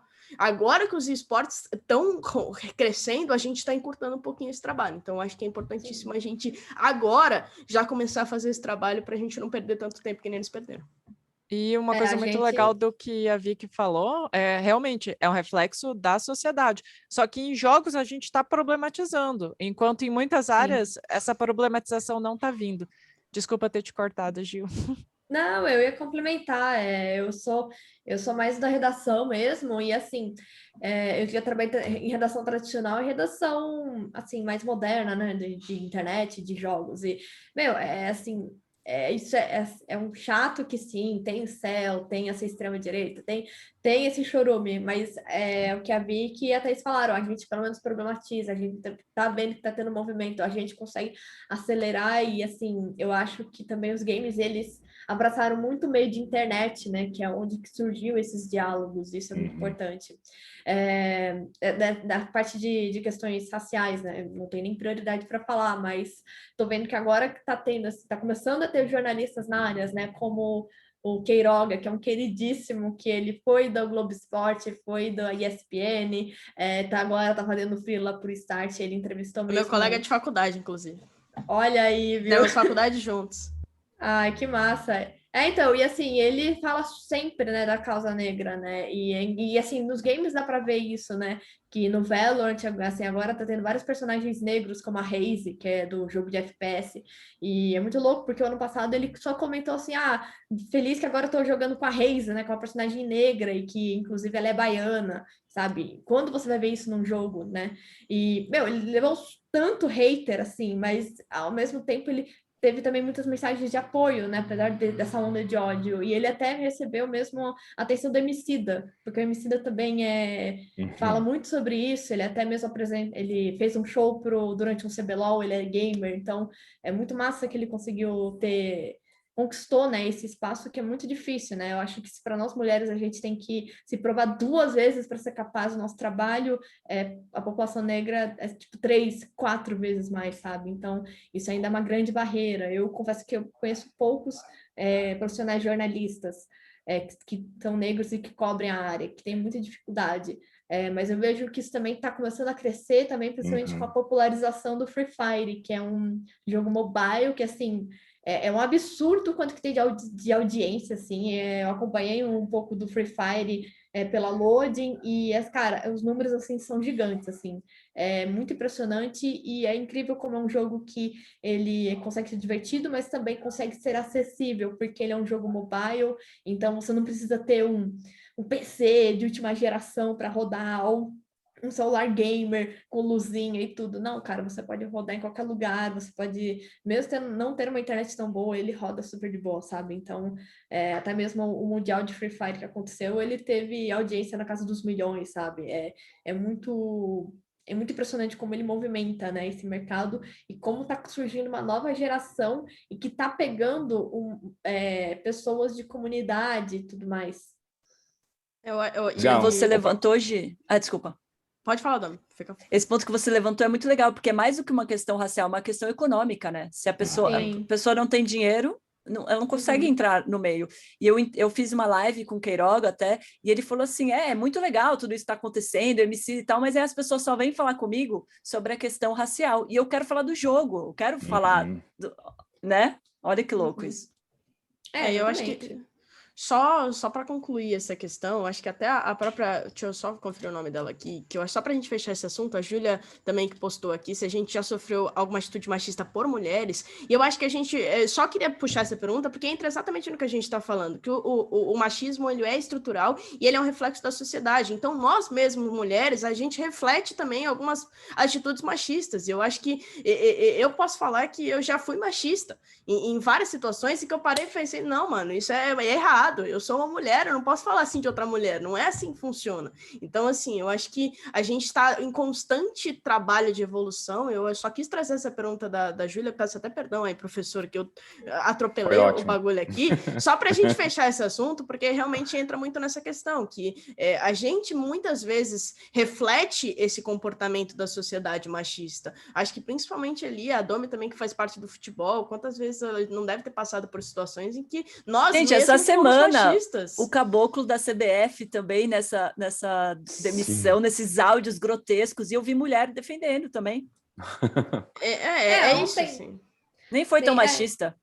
Sim, inclusive... nem foi um assédio. Não, imagina. É muito incrível, né? Porque a gente vive uma sociedade onde o machismo e o racismo são estruturais, e acho que o que vocês estão mostrando é exatamente isso. Todos nós fazemos parte disso e todos nós temos que desaprender, né? Eu acho que essa é uma palavra super importante, né? Porque, enfim, a gente foi educado durante décadas, muitas vezes, alguns como eu há muitas décadas, mas, enfim, e a gente tem realmente um comportamento que muitas vezes é agressivo, porque a gente acha isso normal, né? Como a Domi contou da mãe dela. Então, isso é muito... o estrutural. Mas tem uma... Fábio... Oi. Desculpa te interromper, também tem um discurso que é muito fácil, que eu vejo vários streamers fazendo, homens brancos, que é, eu batalhei muito para chegar onde eu tô. E você tem que batalhar também. Isso aqui é um discurso que a gente repete sem entender que na prática não funciona. Não adianta, você vai batalhar como se você tem que trabalhar para sustentar a sua família. Claro, sem dúvida. Se você tem que comprar comida e não um computador para fazer live, que batalha é essa que um sai na frente?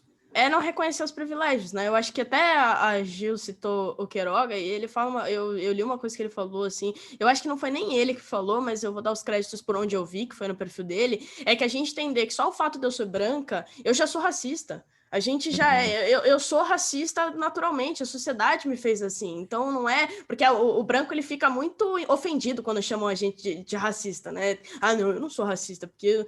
E cara, a gente é racista e eu sou mulher, mas eu sou machista também, a gente foi criado assim, a nossa sociedade é assim, então a gente tem que estar em constante evolução. É que nem quando a gente fala que todo homem é um estuprador em potencial, e a gente fala isso porque é como a gente percebe andando no escuro à noite e tal, e alguns homens ficam tipo, eu não sou, você tá me Mas ofendendo. É levar nem todos. Eu sei que a gente te atropelou bastante, professor, mas só agora eu juro que eu vou parar de falar. Mas só depois de tudo isso que a gente falou, eu acho que a Thaís citou isso muito bem, que é um reflexo da sociedade, e no mundo dos games a gente problematiza isso, mas eu acho que fica muito em questão que a gente está problematizando, tem que problematizar, mas não adianta defender mulher gamer nas redes sociais e assediar a menina na balada. Então é importante que a gente traga isso para a vida, né? Não só problematizar no mundo dos games. Cara, e uma pergunta.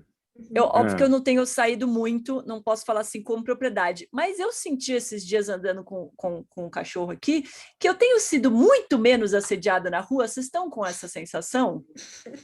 Ou é porque não tem ninguém na rua, será? Acho que é isso. Eu acho que é isso. Eu sei que você quer levar para o lado positivo, Tommy, mas eu acho que é porque a gente... Sinto me informar. Mas, eu vou deixar o professor Fábio falar. Eu tenho a impressão que um pouco da cantada é o rolê da performance, é o cara mostrando para os outros caras o quão macho ele é. Então, se ele tá sozinho e só uma mulher vai ver, não vale a pena. Afinal, o que é uma mulher? É um ser humano inferior. Sim. Muito bom esse debate, gente. Eu só queria lembrar, tem uma pensadora, Grada Quilomba, uma negra portuguesa, que fez uma exposição na Pinacoteca há uns anos atrás, há 2, 3 anos atrás, maravilhosa, e ela cita 5 passos sobre a questão de racismo e machismo, e eu acho legal contar aqui rapidamente, né, quais são esses 5 passos, porque eu acho que eles refletem muito do que a gente está falando, né? O primeiro é sempre negação, tipo, não sou racista. Depois é culpa, tipo, putz, eu sou racista.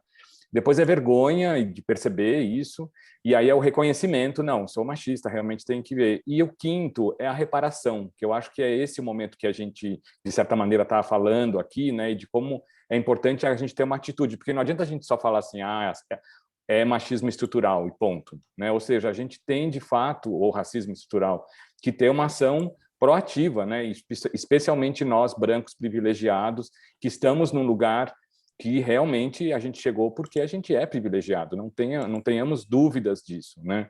A PUC, hoje em dia, ela é uma universidade melhor porque a gente tem 20% de bolsistas graças a um programa chamado ProUni, que colocou na universidade um monte de estudantes que jamais estariam aqui se não fosse esse programa, e que eles trouxeram debates democráticos, sabe, toda essa questão na raça, e é muito legal, né? Então, eu acho que pensar em reparação, eu queria trazer essa palavra, porque eu acho que é essa quinta colocação, e que eu estou sentindo que todos vocês têm essa atuação por isso, né? A Domi hoje indo se manifestar sobre a questão, né? Enfim, todo mundo contando aqui sobre isso.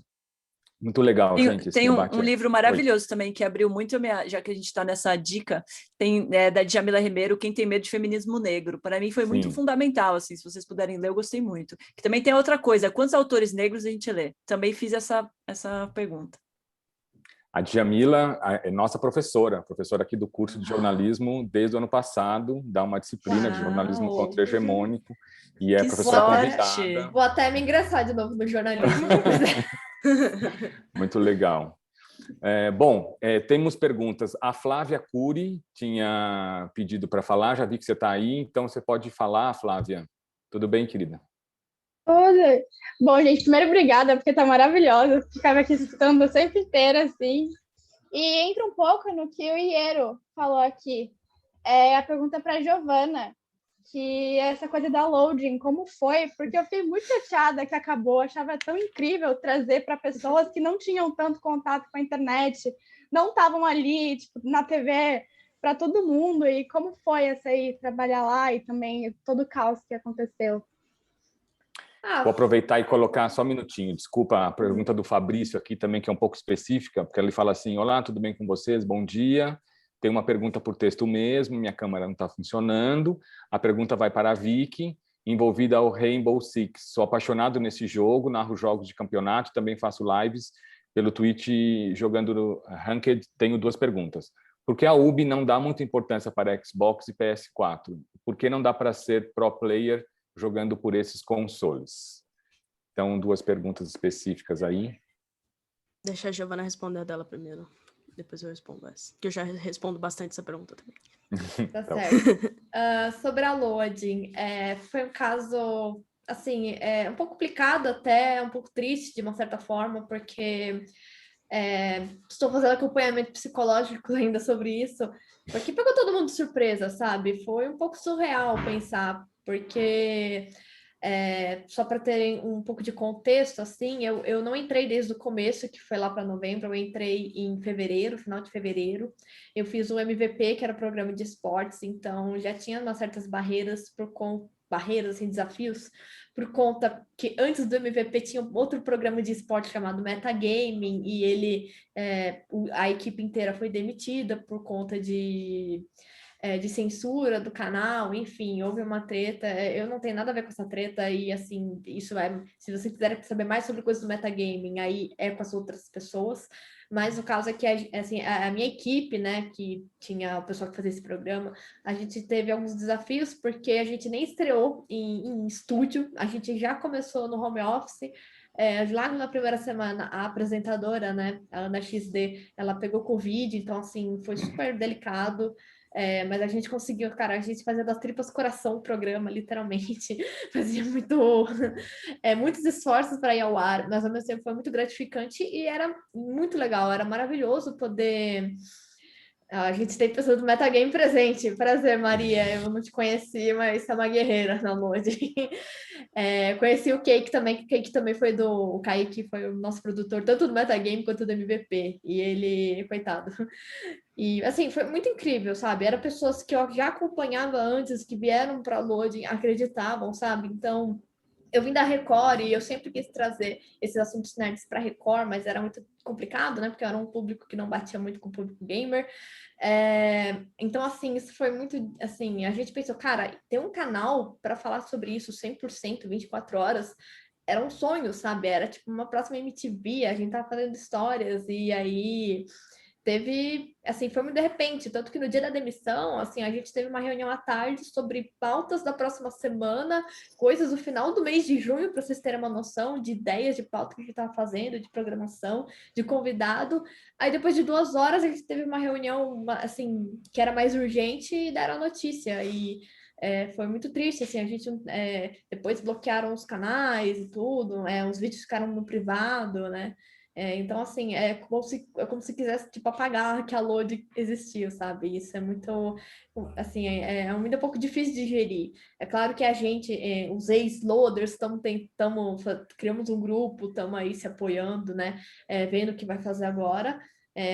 Mas a gente também está correndo atrás, né, do prejuízo, né? Teve muita gente que se mudou. Eu me mudei de cidade por conta da loading, estou aqui em São Paulo, então... assim, ainda bem que eu tenho contatos, né? Estou correndo atrás, outras pessoas também estão buscando outras oportunidades, mas foi esse fim, assim, que foi meio que isso. Assim, se vocês também foram pegos de surpresa, a gente dentro também foi mais pego ainda, sabe? Então, a gente ainda está digerindo isso tudo, querendo ou não, e foi bom enquanto durou, sabe? A gente não teve... fez matérias boas enquanto teve, fizemos bons programas, teve ótimos convidados, assim, sempre nesse desafio que é a pandemia, que foi sempre fazer tudo no home office, todo mundo em casa, né? Então, as pessoas que eu conheci também, foi muito legal, eu só pude conhecer por conta da Lodi, eu tenho contato até hoje, então, isso que importa, né? E tem uma coisa também que é uma desvantagem desse mercado, que a gente fala que é tão incrível que está em ascensão, mas ao mesmo tempo tem muito pouco profissionalismo em algumas áreas, né?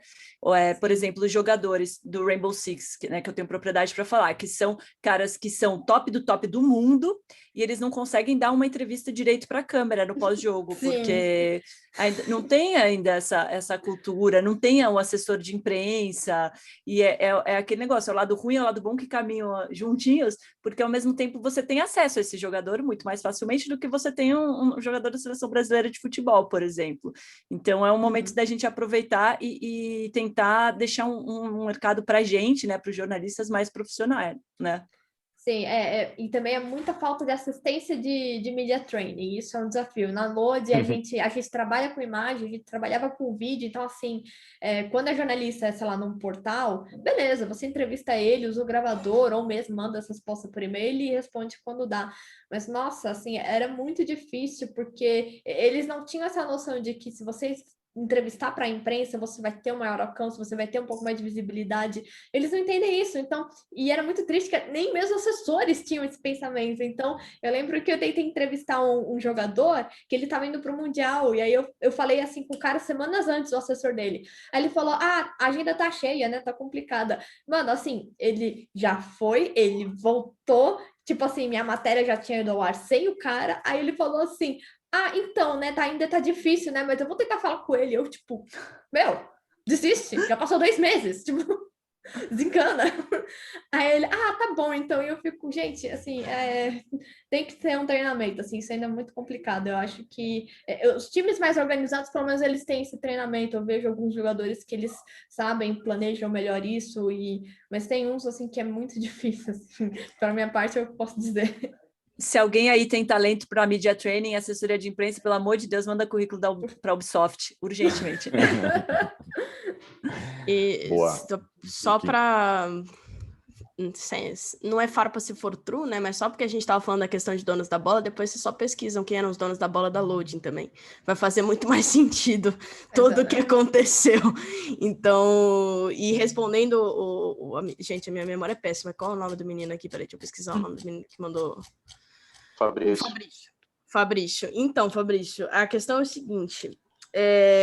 A gente sabe, em termos de Ubisoft, que a nossa maior porcentagem de players está nos consoles, tá? Hoje em dia a gente tem muito mais jogadores casuais jogando no console do que no PC, então é uma constante preocupação da Ubisoft, só que o mercado profissional em si, ele se desenha no PC, e isso não é uma exclusividade da Ubisoft, né? Em todos os FPS são no PC, Valorant, o próprio LoL que não é FPS, mas ele também é no PC, o CS, todo o cenário competitivo, ele é focado no PC. O Rainbow Six é sim um jogo multiplataforma, então você tem esse acesso tanto no PlayStation como no Xbox, mas a gente não pode fugir de um mercado, até porque no PC a mecânica do jogo é completamente diferente, né? Ela se aproxima muito mais do realismo e do que a Ubisoft quer de fato pro jogo, assim. Então, acho que por isso que a gente tem os campeonatos, principais campeonatos são no PC,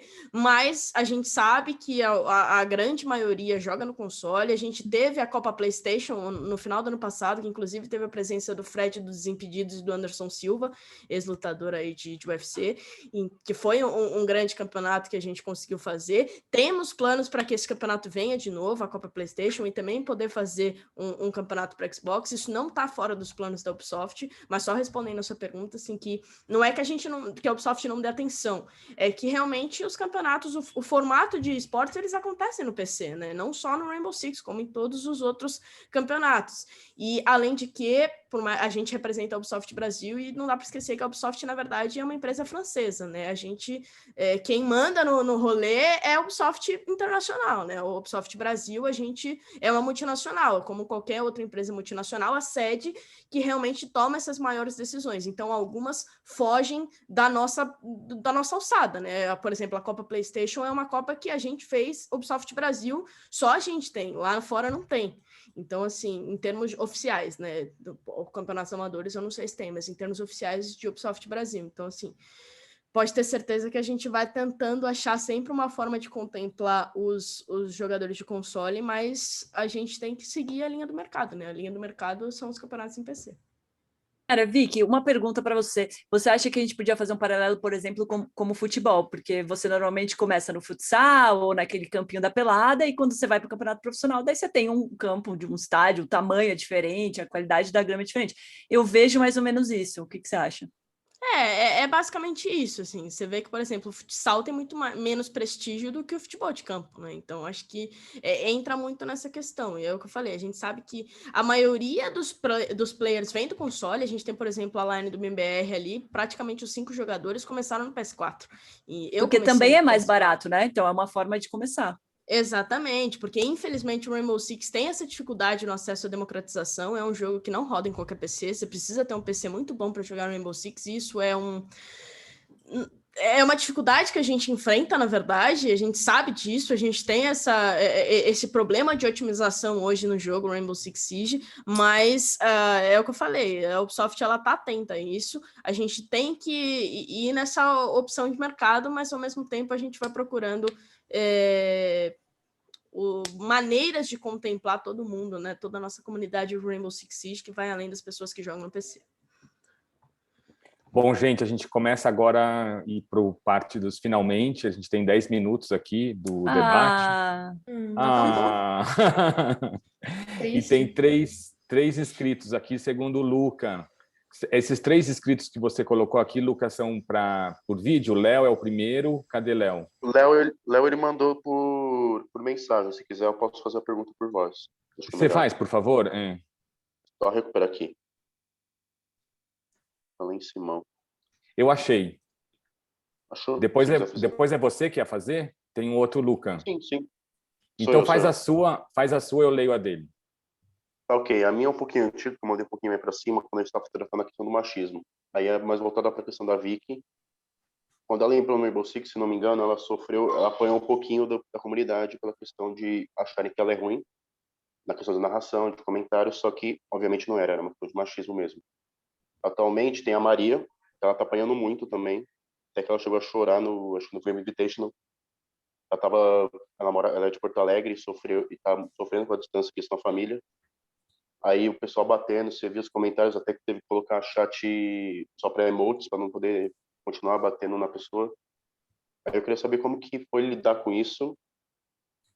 E aí a gente já teve a questão de como evitar isso, mas é mais questão de como evitar isso, como lidar com isso.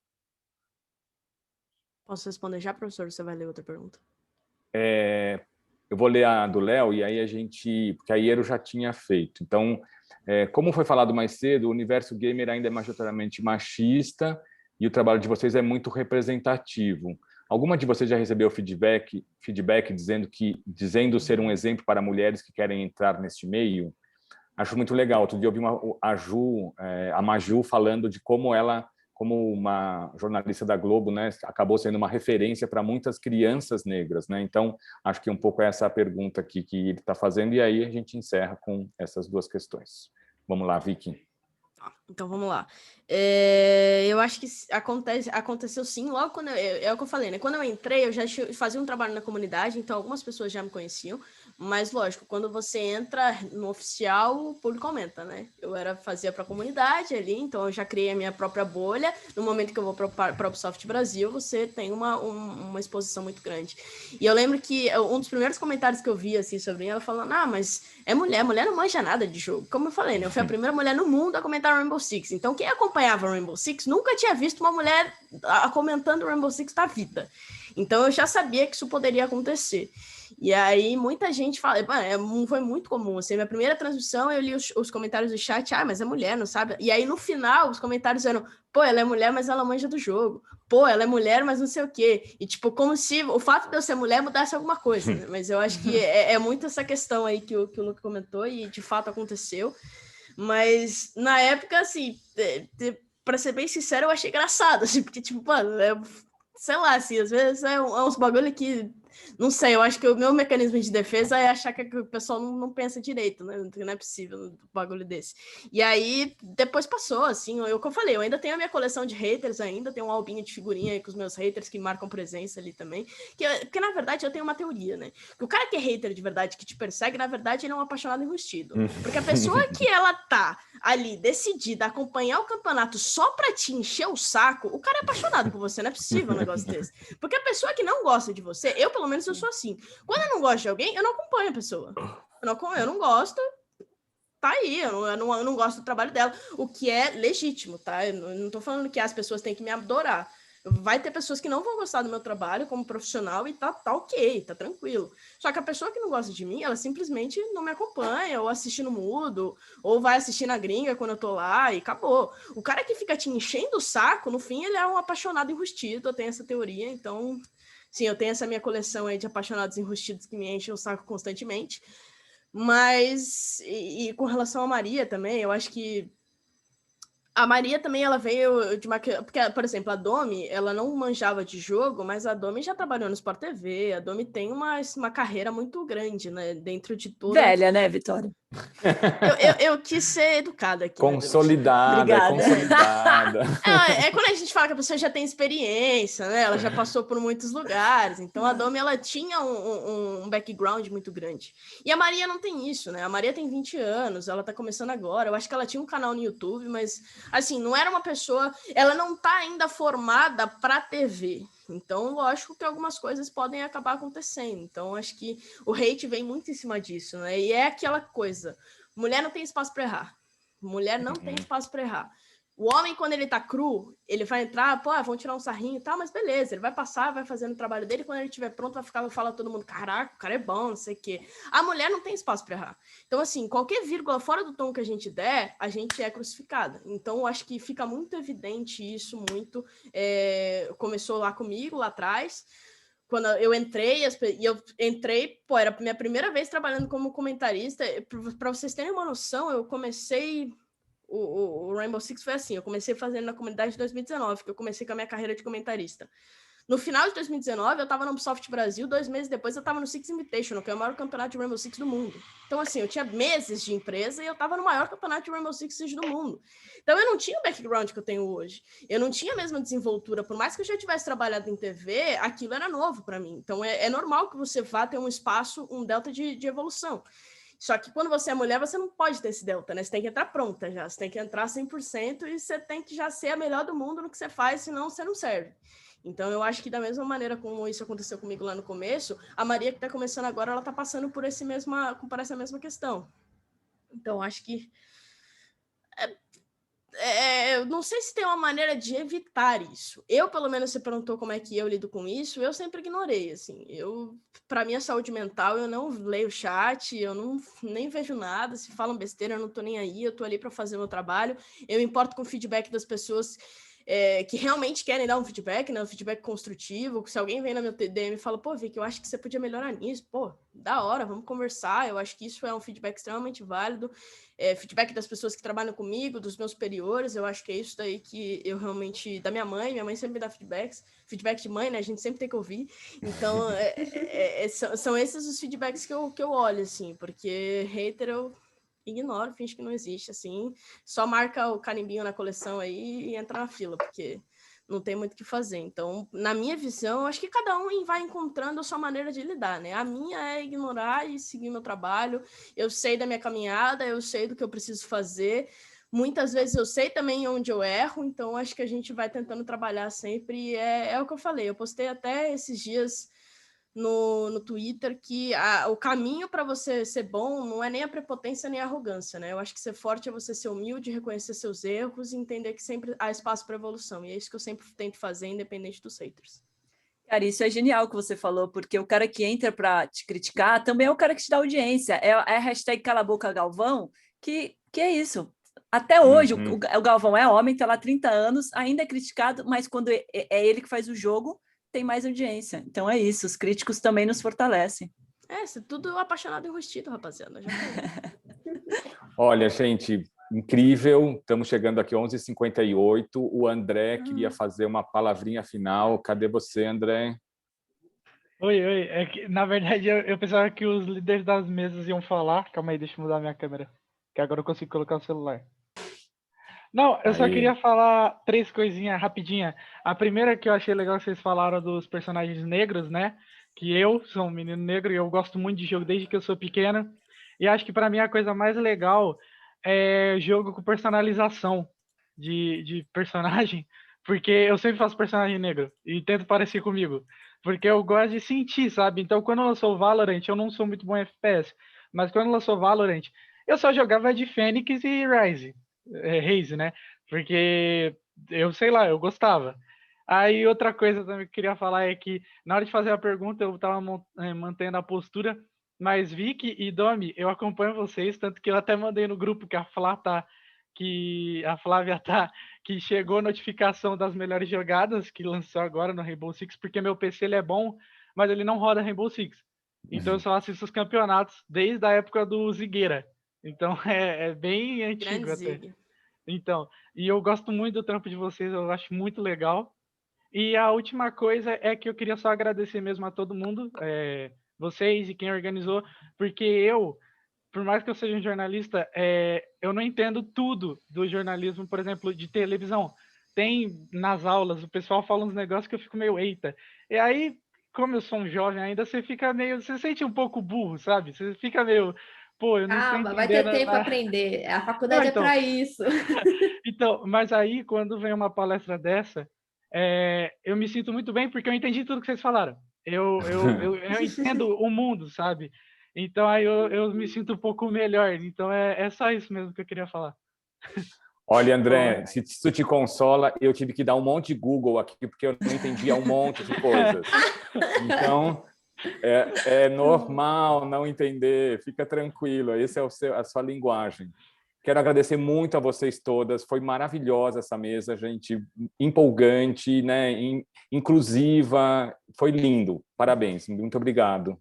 Queria só agradecer a Eliane e o Ed, que a gente falou rápido pra caramba, Sim. eles mandaram bem demais, obrigada. E deixar aqui, quem quiser mandar mais pergunta, porque obviamente vai surgir, pode mandar que a gente responde depois no Instagram.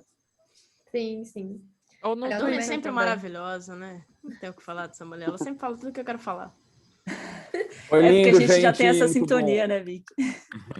Tchau, tchau, bom almoço a todo mundo.